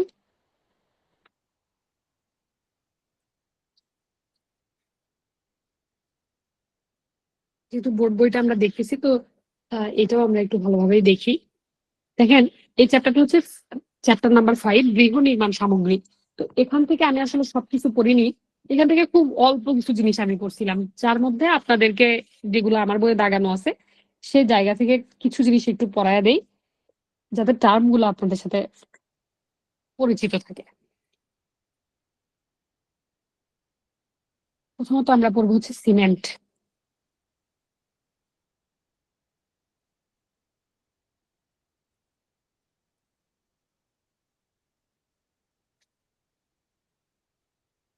কারো যদি প্রবলেম থাকে আপনারা ক্লাস লিভ করতে পারেন, এটা আমি পরে রেকর্ডিং আপলোড দিয়ে দিব গ্রুপে। দেখেন, আপু, আগের রেকর্ড তো একটাও দেন নাই। কে বলছে রেকর্ড আপলোড করা হয়েছে না? আমি তো পাই না, আপনারা নক দিলাম, আপনি তো কিছু করতেছেন না। কেন, তোমাকে না গ্রুপে অ্যাড করাইছি? আপু, ওই যে আগের 4টা ক্লাস ব্যতীত বিজ্ঞান 2টা, ইংলিশ 2টা, আর কি এই 2টা দাঁড়ান এক্সট্রা দাঁড়ান, ক্লাস আর পাই না। দেখি শুনি তো, আপনারা বাকিরা ক্লাস পান নাই আপলোডেড, মানে গ্রুপে হচ্ছে ক্লাস আপলোড করা হয়েছে না, রেকর্ডেড গ্রুপ যেটা গতকালকে? কই আপু, আমরা তো অ্যাড হই নাই। আপু, আমি একটা রেকর্ড পাই নাই, প্রথম 6টা ক্লাস ছাড়া জেনারেলের, আর একটা ক্লাসও পাই নাই। ঢুকে দিয়ে ওইগুলাই ক্লাস, আর কোনো ক্লাস নাই। অন্য আর কেউ পান নাই? আতিকা জুবাই আপুর জুবাই কি কোন অবস্থা? আপনারা কি পান নাই ক্লাসগুলা? আপু, ক্লাস রেকর্ড তো আছে। হ্যাঁ আছেই তো, নিজেরা এরা আপু চেক করে ক্লাস না খালি। রেকর্ড গতকালকে একটা ছাড়া হয়েছে তো। হ্যাঁ, আপু, কালকা রেকর্ডিং দিছি আমি আপলোড করা হয়েছে। কারণ আমি দেখতেছি, আমি জানাই দিচ্ছি আপনার। আচ্ছা আমি দেখতেছি ক্লাসের শেষে ক্লাস রেকর্ডিং আপলোড করা হয়েছে। আর যারা নতুন গ্রুপটাতে অ্যাড হননি তারা আমাকে মানে জানায়েন। আর আপনারা তো গ্রুপের মেসেজ দেখেন না, নোটিশ টোটিস কিছুই দেখেন আপু না। আমি অ্যাড হই নাই, আমি তো দেখি নাই। আপনি রেগুলার ক্লাস করেন, লাইভ ক্লাস, এই জন্য আপনার মনেই হয় নাই ক্লাস রেকর্ডিং এর কথা, এই জন্য আপনি গ্রুপেও অ্যাড হন নাই। সমস্যা নাই, আমি ওটাতে অ্যাড করে দিব। আর মানে ক্লাস রেকর্ডিং গুলা কালকে একদম সব মানে লাস্ট পর্যন্ত একদম আপডেটেড। সেকেন্ড যে গ্রুপটা খোলা হয়েছে আমাদের, ওই গ্রুপটাতে যারা কন্টিনিউ করছেন কোর্সটা, তারা বাকি সবগুলা ক্লাস ওই গ্রুপে পেয়ে যাবেন ইনশাল্লাহ। এরপর থেকে ওই গ্রুপটাতে আমরা ক্লাসগুলো আপলোড করব। গতকালকে 3টা ছাড়া হয়েছে সায়েন্সের। হ্যাঁ, সবগুলা ক্লাসই আপলোড করা হয়েছে, এখন আর কোনোটাই আজকের ক্লাসটা শুধু আপলোড করা হবে। আচ্ছা দেখেন, আমরা এটা নিয়ে ফালতু কথা বলে সময় নষ্ট না করি, একটু পড়াশোনা করি। দেখেন, আচ্ছা সিমেন্ট সম্পর্কে আমরা সবাই কম বেশি জানি। যে বাড়িঘর নির্মাণে আমাদের আসলে সিমেন্ট অনেক বেশি ব্যবহৃত হয়। সিমেন্টকে আমরা প্রধানত সিমেন্টের মধ্যে অনেক ধরনের রাসায়নিক উপাদান থাকে। তো এই উপাদানগুলোর মধ্যে উল্লেখযোগ্য উপাদান যদি আমরা বলি magnesium oxide, sulphur try oxide সহ চুন, সিলিকা এবং অ্যালুমিনা এবং লৌহ, যে কথাগুলো বললাম এগুলা মনে রাখার আসলে ভাবে দরকার নাই, জাস্ট একটু জেনে রাখেন যে সিমেন্টের মধ্যে উল্লেখযোগ্য কি কি উপাদান থাকে। সামান্য magnesium oxide, sulphur try oxide সহ চুন, সিলিকা, অ্যালুমিনা ও লৌহ থাকে। আচ্ছা, সিমেন্টের যে শ্রেণীবিভাগ, সিমেন্টকে প্রধানত দুইটা ভাগে ভাগ করা যায়, একটা হচ্ছে পোর্টল্যান্ড সিমেন্ট আর একটা হচ্ছে অ্যালুমিনাস সিমেন্ট। তাহলে এটা একটু লিখে দিই, একটা হচ্ছে পোর্টল্যান্ড সিমেন্ট আর একটা হচ্ছে অ্যালুমিনাস। অনেক সময় হয় কি, মানে ক্লাস রেকর্ডিং এর যে বিষয়টা হয় যে আমরা ক্লাসগুলো অনেক সময় আপলোড করি, এই জিনিসটা খুব বেশি হয়। যেমন ধরেন আজকে আপনাদের এই ক্লাসটা নিচ্ছি, ক্লাসের মানে টাইম যেদিন একটু বেশি হয় বা যেদিন ক্লাসটা একটু বেশি, মানে এক একটা ক্লাস কিন্তু আমাদের প্রায় 400, 450, 500 এমবির হয়। তো এটা ডাউনলোড করে এটা কিন্তু আগে আমাদের ড্রাইভে আপলোড হয় ক্লাসটা, মানে ক্লাস শেষ করে যে সাথে সাথে আমি আপনাদেরকে এটা দিব গ্রুপে, সেটা সম্ভব হয় না। এই ক্লাসটা আগে ড্রাইভে আপলোড হয়, ড্রাইভ থেকে এটা আমি আমার ল্যাপটপে ডাউনলোড করি, ডাউনলোড করার পরে আপনাদের গ্রুপে আবার এটা আপলোড করি। তো অনেক সময় দেখা যায় কি যে গ্রুপে যখন আমরা ক্লাসটা আপলোড করি তখন অনেক ভিডিওটা বিভিন্ন সময় প্রসেসিং দেখায়। তো দেখা যায় যে কোনো কারণে যদি ইন্টারনেট কানেকশন বা আইডি লগ আউট এইসব নিয়ে কোনো ঝামেলা হয় তখন ক্লাসটা একটু পরে আপলোড হয়। তো যার কারণে অনেকেই হয়তো দেখতে কিছুটা সময় লাগে অনেকের ক্ষেত্রে, তবে ক্লাসগুলো আপলোড করা হয়, আপনারা একটু চেক করলেই বুঝতে পারবেন। সমস্যা হওয়ার কথা না, আর ওই নতুন গ্রুপটাতে খুব বেশি ক্লাস নাইও, খুঁজতে সমস্যা হবে না অতটা। আচ্ছা দেখেন, তাহলে একটা হচ্ছে পোর্টল্যান্ড সিমেন্ট আর একটা হচ্ছে অ্যালুমিনাস সিমেন্ট। তো এগুলা হচ্ছে দুই ধরনের সিমেন্টের নাম, আপনারা একটু মনে রাখিয়েন। আর এখানে হচ্ছে কনক্রিট একটা জিনিস, কনক্রিটটা আমরা একটু দেখি এমসিকিউ এর জন্য। দেখেন কনক্রিটের যে বিষয়টা, কিছু নিষ্ক্রিয় পদার্থের কণাকে সিমেন্ট ও পানি থেকে প্রস্তুত লেই বা পেস্টের সাথে মিশিয়ে যে কৃত্রিম পাথর তৈরি করা হয় সেটাকে বলা হচ্ছে কংক্রিট। তাহলে কংক্রিট জিনিসটা কি? কংক্রিট হচ্ছে নিষ্ক্রিয় পদার্থের কণাকে সিমেন্ট এবং পানি থেকে প্রস্তুত লেই বা পেস্টের সাথে, সিমেন্ট এবং পানি দিয়ে প্রস্তুত করা যে পেস্ট সেটার সাথে মিশিয়ে কৃত্রিম যে পাথর তৈরি করা হয় সেটাকে আমরা বলবো হচ্ছে কংক্রিট। নির্মাণ কাজে এটা কিন্তু খুবই বেশি গুরুত্বপূর্ণ। তো এখানে প্রস্তুতিতে এটা প্রস্তুত করতে কি কি ব্যবহার করা হচ্ছে? সিমেন্ট ব্যবহার হচ্ছে, বালি ব্যবহার হচ্ছে, কাঁকর, চূর্ণ পাথর, ঠান্ডা ধাতুমল, কাদা, স্লেট, এগুলো কিন্তু বিভিন্ন কিছু ব্যবহার হচ্ছে। এটা একটু এখান থেকে দেখতে পারেন। এরপরে ইটের যে বিষয়টা, ইট তো আসলে বাড়িঘর নির্মাণে ব্যবহৃত হয়। ইটের মৌলিক মানে উপাদান হচ্ছে কাদামাটি। আপনাদের আশেপাশে যদি ইট ভাটা থেকে থাকে তাহলে আপনারা হয়তো অবশ্যই দেখছেন যে কারখানায় ইটের আকার প্রদান এবং শুকানোর পরে ওই ইটের যে মানে এক একটা, কি বলবো এটাকে কি বলে, মানে এক একটা ইট যে তৈরি করা হলো মাটি দিয়ে, ওইটা কি শুকানো এবং পোড়ানোর সময় মেশিনের তাপমাত্রা 38 ডিগ্রি থেকে 204 ডিগ্রি সেলসিয়াস পর্যন্ত রাখা হয়। তো এই যে কাদা মাটি দিয়েই মূলত ইট তৈরি হয় বিভিন্ন ধাপ, বিভিন্ন প্রসেস ফলো করে। আপনার এখান থেকে আমাদের একটা জিনিস লাগবে, এটাই বেশি শুধুমাত্র গুরুত্বপূর্ণ, তাছাড়া এই চ্যাপ্টারের বাকি জিনিসগুলো ওইভাবে আসলে লাগে না। আপনাদের কাছে যদি বোর্ড বই থেকে থাকে এই চ্যাপ্টারটা একবার জাস্ট রিডিং পড়তে পারেন। এখানে আমাদের লাগবে হচ্ছে জিপসাম। জিপসামটা আমাদের লাগবে। দেখেন এই জিপসাম কিন্তু নির্মাণ কাজে ব্যবহৃত হয়। এটা হচ্ছে আর্দ্র ক্যালসিয়াম সালফেট। এই যে দেখেন সি এতে হচ্ছে ক্যালসিয়াম, SO4 ক্যালসিয়াম সালফেট, আর যেহেতু আর্দ্র বললাম এখানে দুই অণু পানি থাকে 2H2O, এটা হচ্ছে ক্যালসিয়াম সালফেট। আর্দ্র ক্যালসিয়াম সালফেটকে আমরা কি বলি? জিপসাম বলি। তো জিপসামের রাসায়নিক সংকেত হচ্ছে CaSO4, দুই অণু পানি 2H2O। এটা আপনারা চাইলে মনে রাখতে পারেন। জিপসাম বিশুদ্ধ অবস্থায় কদাচিৎ পাওয়া যায়, বিশুদ্ধ জিপসাম সাদা সাদা কাদা, চুন, পাথর, সিলিকা, লৌহ যৌগ ইত্যাদির সঙ্গে মিশ্রিত অবস্থায় জিপসাম পানিতে পাওয়া যায় এবং রং ধূসর বাদামি বা লালা বাদামি। এটার রংটা আমরা তাহলে একটু দেখি, এটা হচ্ছে ধূসর বাদামি,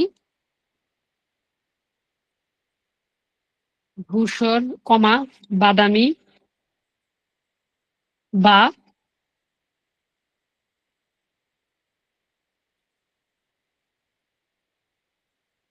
বাদামি হয়। আচ্ছা দেখেন, এই জিপসাম কিভাবে প্রস্তুত করা হয়। কারখানায় জিপসাম খনিজকে বিশেষ প্রক্রিয়ায় ছোট ছোট কণায় পরিণত করা হয়। অতঃপর বিশেষ যন্ত্রের মধ্যে 175 ডিগ্রি সেলসিয়াস পর্যন্ত উত্তপ্ত করলে 75% আর্দ্রতা কিন্তু অপসারিত হয়। একে হেমিহাইড্রেট প্লাস্টার অফ প্যারিস বলে। প্লাস্টার অফ প্যারিস নামটা শুনছেন আপনারা এর আগে স্টুডেন্ট লাইফে?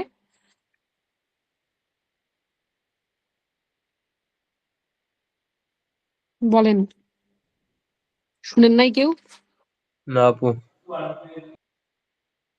আপনি আপনার ব্যাকগ্রাউন্ড কি সায়েন্স ছিল না অন্যটা ছিল? আপু এসএসসি পর্যন্ত সায়েন্স, ইন্টারে আর্টস ক্রস। আচ্ছা, এইটা কিন্তু আমাদের মানে ইন্টারমিডিয়েট লেভেলে যারা ছিল তারা আসলে এটা মোটামুটি পড়ছে আর কি, ভালোই পড়াশোনা করে আসছে। তো এই যে প্লাস্টার অফ প্যারিস যেটা, এটা হচ্ছে ক্যালসিয়াম সালফেট হেমিহাইড্রেট। এটা রাসায়নিক সংকেতটা আপনারা চাইলে লিখে নিতে পারেন। এই যে দেখেন, ক্যালসিয়াম সালফেট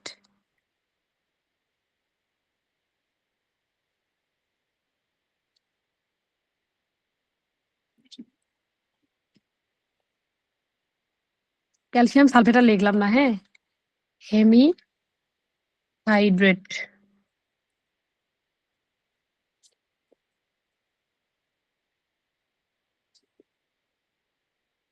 আমার ল্যাপটপটা এত ফালতু হয়ে গেছে, মানে যখন আমি কোনো কাজ করি এত মানে মাঝখানে একটা ফ্যান ঘুরে এত সাউন্ড হয়।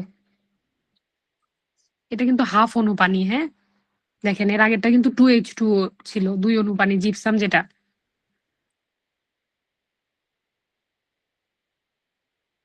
এটা আপনারা চাইলে দেখতে পারেন, এখান থেকে আর কোনো কিছু দরকার নাই। ল্যাপটপ থেকে এখানে আর আপাতত কোনো কিছু এইভাবে দরকার নাই, চাইলে একবার রিডিং পড়তে পারেন। শক্তি চ্যাপ্টারটা তো আপনাদেরকে পড়ানো হয়েছে তাই না?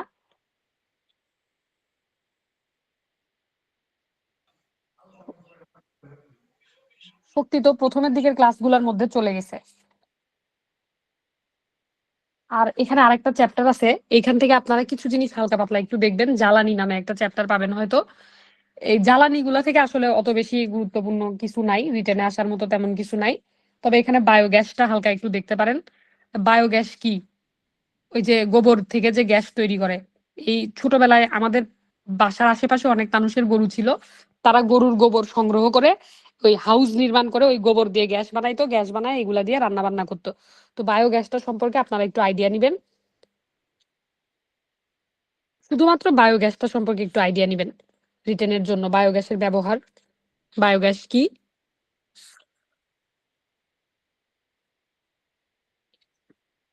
আচ্ছা একটু সময় নেই, হ্যাঁ, আমি একটু দেখি যে আপনাদেরকে আসলে শুরুর দিকে কতটুকু পড়ানো হয়েছে আর কোনটা কোনটা বাদ গেছে আর লাগবে কি কি। আচ্ছা আজকে কেউ একজন এমন আছেন না, এই যে সারফারাজ ভাই তো সবগুলা ক্লাস মোটামুটি করছেন, পুষ্টি খাদ্য এটা আপনাদেরকে পড়ানো হয়েছে তাই না? জি আপু। আপু, এটা আচ্ছা পড়ানো হয়েছে। এরপরে খনিজ পদার্থটা আজকে হয়ে গেল, গৃহ নির্মাণটাও একটু বলে দিলাম, শক্তিটা আপনারা দেখবেন হালকা পাতলা। শক্তি এর আগে হয়ে গেছে, শুরুর দিকের ক্লাসগুলোতে শক্তি হয়ে গেছে। জ্বালানিটা থেকে শুধু বললাম যে হচ্ছে বায়োগ্যাস যেটা, এটা একটু ভালো করে দেখবেন। আচ্ছা আমাদের কিছু জিনিসপত্র মাঝখানে আমি পড়াইছিলাম, তো ওখানে উম আলো হয়ে গেছে আমাদের, তারপরে বিদ্যুৎ চুম্বক এগুলা হয়ে গেছে আমাদের। তো এখন হচ্ছে মানব দেহ আর হচ্ছে মানে কোষ, বিভিন্ন উদ্ভিদ রিলেটেড যে জিনিসপত্রগুলো আছে এই পার্টটা আমাদের বাকি আছে তাই না? এটা তো হয়ে গেছে আপু, মানবদেহ খাদ্য কি, আমিষ, না না না, প্রোটিন। মানব দেহ সবগুলো হয় নাই, ওটা খাদ্য পুষ্টি হয়েছে, কিন্তু মানব দেহটা হয়নি। মানব দেহতে বিভিন্ন বডি পার্ট যে অর্গান যেগুলো আছে এগুলো নিয়ে আমাদেরকে একটু পড়াশোনা করতে হবে, মাথা চোখ। তো এটা আমি আপনাদেরকে খুব ভালোভাবে পড়াবোর জন্য, ভালোভাবে পড়ানোর জন্য আলাদা করে রেখে দিছি। এটার জন্য যদি প্রয়োজন হয় একটা আলাদা ক্লাস নেওয়ার, তাহলে ইনশাল্লাহ নিয়ে ফেলবো। আর উদ্ভিদের যে বিষয়গুলো আছে এগুলো আমরা পড়বো একটু। আর এদিক থেকে মানে যেগুলা বোঝার মতো জিনিসপত্র, যেমন হচ্ছে যে কোষ, কোষের গঠন, তারপরে এই যে মানব দেহ বৈচিত্র্য, প্রাণীর বিভিন্নতা, উদ্ভিদ শারীরতত্ত্ব, উদ্ভিদের বিভিন্নতা, কোষের গঠন প্রকৃতি, এই চ্যাপ্টারগুলো আমাদেরকে পড়তে হবে ভালোভাবে।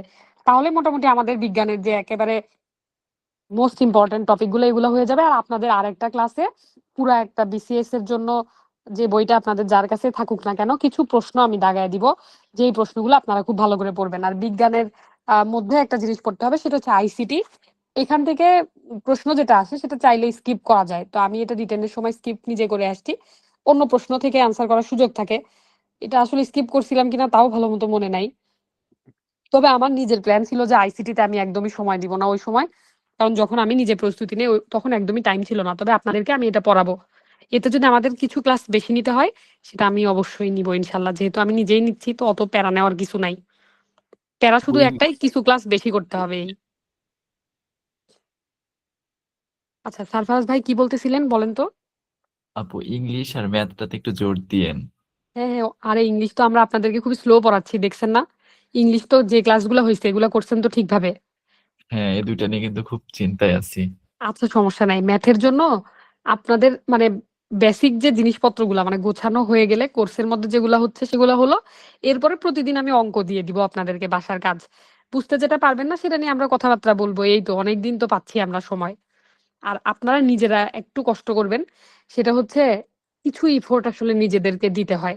ধরেন আমরা তো পড়াচ্ছি, এখন আমাদের পক্ষে কি একদম পাই টু পাই 1 2 3 4 ধরে ধরে সবকিছু তো দেখায় দেওয়া সম্ভব না, কারণ পুরো একটা কোর্স আমরা আপনাদেরকে গুছায় দিচ্ছি, পড়ায় দিচ্ছি, তার মধ্যেও আমাদের কিন্তু চেষ্টার কোনো কমতি নাই, সর্বোচ্চ সংখ্যক ক্লাসও আমরা নেওয়ার চেষ্টা করি। এখন আপনাদেরকে কষ্ট করে যেটা করতে হবে, আপনারা সবাই ক্লাস 6 থেকে 10 পর্যন্ত বই কালেক্ট করবেন। বই কালেক্ট করার পরে ক্লাস 6 থেকে অঙ্কগুলো করা শুরু করেন, অঙ্কগুলো প্র্যাকটিস করেন। কোনো একটা অঙ্ক বুঝতে না পারলে সেটা আমাকে জানান যে আপু আমি এই জায়গাটা বুঝতেছি না। তো সবাই একটা টার্গেট নিয়ে পড়াশোনা শুরু করেন, একটা গ্রুপ স্টাডি চাইলে তো আপনারা করতেই পারেন। ক্লাস 6 এর একটা ম্যাথ সবাই টার্গেট করেন, একজন গ্রুপে দায়িত্ব নিয়ে মেসেজ দিবেন যে আজকে আমরা ক্লাস 6 এর বই শুরু করলাম, এই চ্যাপ্টারটা আমরা পড়বো। আপনারা একদম 6 থেকে শুরু করেন, আমি তো মেইনলি 9 10টাকে বেশি ফোকাস করতেছি আমরা, কারণ ওখান থেকেই বেশিরভাগ প্রশ্ন আর কি আসার মতো। ক্লাস 8 ক্লাস 9 এগুলো খুব বেশি গুরুত্বপূর্ণ। আর বেসিক ক্লিয়ার করার জন্য আপনাকে ক্লাস 6 থেকে, বা কারো যদি মনে হয় আমি ক্লাস 5 থেকে অঙ্ক করতে চাই, তাহলে 5 থেকে শুরু করেন। কেউ একজন গ্রুপে একটা দায়িত্ব নিয়ে সবাই মিলে পড়াশোনা করেন, পড়তে তো আর কোনো ক্ষতি নাই, আমরা তো আছি। আর অঙ্ক একটা বুঝতে না পারলে সেটা আপনাদেরকে বোঝানোর ব্যবস্থা করে দিব, আমি বুঝলে তো আলহামদুলিল্লাহ। কোনো কারণে আমিও যদি না বুঝি, তাহলে আমার ছোট বোন ইঞ্জিনিয়ারিং পড়ে, তার কাছে এগুলা অঙ্ক হচ্ছে পান্তা ভাত। আমার ছোট ভাই ইন্টারমিডিয়েটে সায়েন্সে, ও তো হায়ার ম্যাথের ম্যাথ করে, ওর কাছে এগুলো অঙ্ক কোনো ব্যাপার না। তো আপনারা যেভাবে চাইবেন, আমাদের ঘরের লোকজন আছে আপনাদের ম্যাথ বোঝানোর জন্য, কিন্তু নিজেদেরকে একটু পড়াশোনা করে দায়িত্ব নিয়ে বারবার প্র্যাকটিস করতে হবে। আর আমরা আমাদের জায়গা থেকে অবশ্যই আপনাদেরকে কাজ দিব, কাজ বুঝায় নিব, কিন্তু নিজের দায়িত্বটা নিজেকেও নিতে হবে কিছু ক্ষেত্রে। যাদের ইংলিশে দুর্বলতা, ম্যাথে দুর্বলতা আছে, আপনারা একটু আলাদা সময় দিবেন এগুলার জন্য। এবং যারা ইংলিশ একদমই দুর্বল তাদের জন্য আমার একটা পরামর্শ হচ্ছে, আপনারা একদম ছোটবেলায় যে গ্রামার বইগুলা পড়তেন না, ধরেন 9 10 এর বইটা আপনার কাছে খুবই কঠিন লাগতেছে, আপনি একবারে ক্লাস 6 থেকে বাচ্চাদের গ্রামার দিয়ে শুরু করেন না কেন? ওখানে তো অনেক সহজ করে অল্প অল্প আছে, আপনি 6 শেষ করেন, 7 8 শেষ করেন, তারপরে না আপনি 9 এর বইয়ে হাত দেন। এভাবে যদি আপনি একটু পড়ে আসেন জিনিসগুলা, তাহলে দেখবেন যে আপনার আস্তে আস্তে কনফিডেন্স লেভেলটা বাড়বে। তো ঠিক আছে, তাহলে আজকে আর আপনাদের সময় না নেই, আজকে যাতে একটু বেশি সংখ্যক পড়ায় দেওয়া যায় গোছালো ভাবে, এই জন্য আমি সেই মানে সন্ধ্যা থেকে এই পিডিএফটা রেডি করতেছিলাম। তো যাই হোক, ছোটখাটো ভুল ত্রুটি যেগুলা হয়েছে এগুলা ইগনোর করবেন। সামনের ক্লাসটাও আমরা ইনশাল্লাহ পিডিএফ রেডি করে নেওয়ার চেষ্টা করব, আমি চেষ্টা করবো আর কি আপনাদেরকে সুন্দর করে একটা গোছানো পিডিএফ রেডি করে দিতে। আর মানব দেহের সবগুলা জিনিসপত্র যেন এটার মধ্যে চলে আসে, এইভাবেই ক্লাসটা থাকবে ইনশাল্লাহ। দেখা যাক, হয়তো 2 একটা তথ্য এদিকে আমি এক্সট্রা, যেগুলো যে কথার মাঝখানে বলে বলে দেই, সংকেত লিখে দিছি, এগুলো একটু খাতায় তুলে নিন। আর সবাই ভালোভাবে রোজা করেন, আমার জন্য দোয়া করিয়েন, আপনাদের জন্য অনেক দোয়া থাকলো। পড়ালেখা করতে হবে, পড়ালেখা পড়ালেখার আসলে অনেক দাম। যাই হোক না কেন, মানে নিজের মাথার মধ্যে যদি ঘিলু থাকে, জীবনে কোথাও না কোথাও কিছু না কিছু করে খাইতে পারবেন যদি আল্লাহ সুস্থ রাখে। তো পড়ালেখা করেন, রোজার মাসে ইবাদত বন্দেগী করেন, নিজেদের জন্য দোয়া করেন। স্বপ্ন তো আমরা দেখবই, তাই না? আর সৃষ্টিকর্তার কাছে আমাদেরকে চাইতেও হবে। তো আপনি তো আল্লাহর কাছেই চাইবেন, আর কার কাছে চাইবেন? ধরেন আপনি বলতেছেন যে আজকে রাতে আপনি মুরগি দিয়ে ভাত খেতে চান, এটাও তো আপনার সৃষ্টিকর্তার কাছেই চাইতে হবে। এটা আপনার যদি রিজিকে না থাকে তাহলে আপনি খাইতে পারবেন? কিছুদিন আগে আমাকে একজন একটা পিঠা দিয়ে গেছিলেন আর কি, আমাদের পরিচিত একটা আন্টি। তো তো ওই পিঠাটা আমি ফ্রিজে রেখে দিছি বুঝছেন, অনেক কয়েকদিন আমি ভাবছি যে পিঠাটা আমি খাবো খাবো খাবো খাবো ভাবতে ভাবতে মানে কিভাবে যেন পিঠাটা অনেক নিচে চলে গেছে ফ্রিজের একটা মানে অনেক খাবার দাবারের মধ্যে একদম পিছের দিকে। তো কয়েকদিন পরে মানে অনেকদিন পরে অ্যাবাউট 10-15 দিন পরে আমি ওই জিনিসটা খুঁজে পাইছি।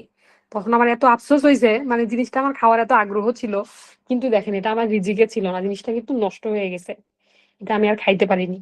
তো আমাদেরকে সবই চাইতে হবে, সেটা আমাদের রুজি রিজিক হোক বা আমাদের স্বপ্ন আমাদের চাওয়া পাওয়া, দেনেওয়ালা তো আল্লাহ, পাইলে পাইলাম না পাইলে নাই সেটা পরের চিন্তা। তো রমজান মাসে এই মাসটা আপনারা চেষ্টা করেন নিজেদের জন্য কিছু পরের লাইফেরও সঞ্চয় বৃদ্ধি করতে, বিশেষ করে এটা মুসলিমদের জন্য। আর অন্য যারা আছেন অন্য ধর্মাবলম্বী তারা তাদের ধর্মকর্ম করবেন। তো সবাই অনেক ভালো থাকেন, আপনাদের সবার জন্য অনেক অনেক শুভকামনা, আপনাদের খুবই দ্রুত সাফল্য আসুক এটাই দোয়া। ক্লাস রেকর্ডিংটা অফ করি, কারো কোনো কথা থাকলে ক্লাস রেকর্ডের বাইরে শুনবো ইনশাল্লাহ, দাঁড়ান।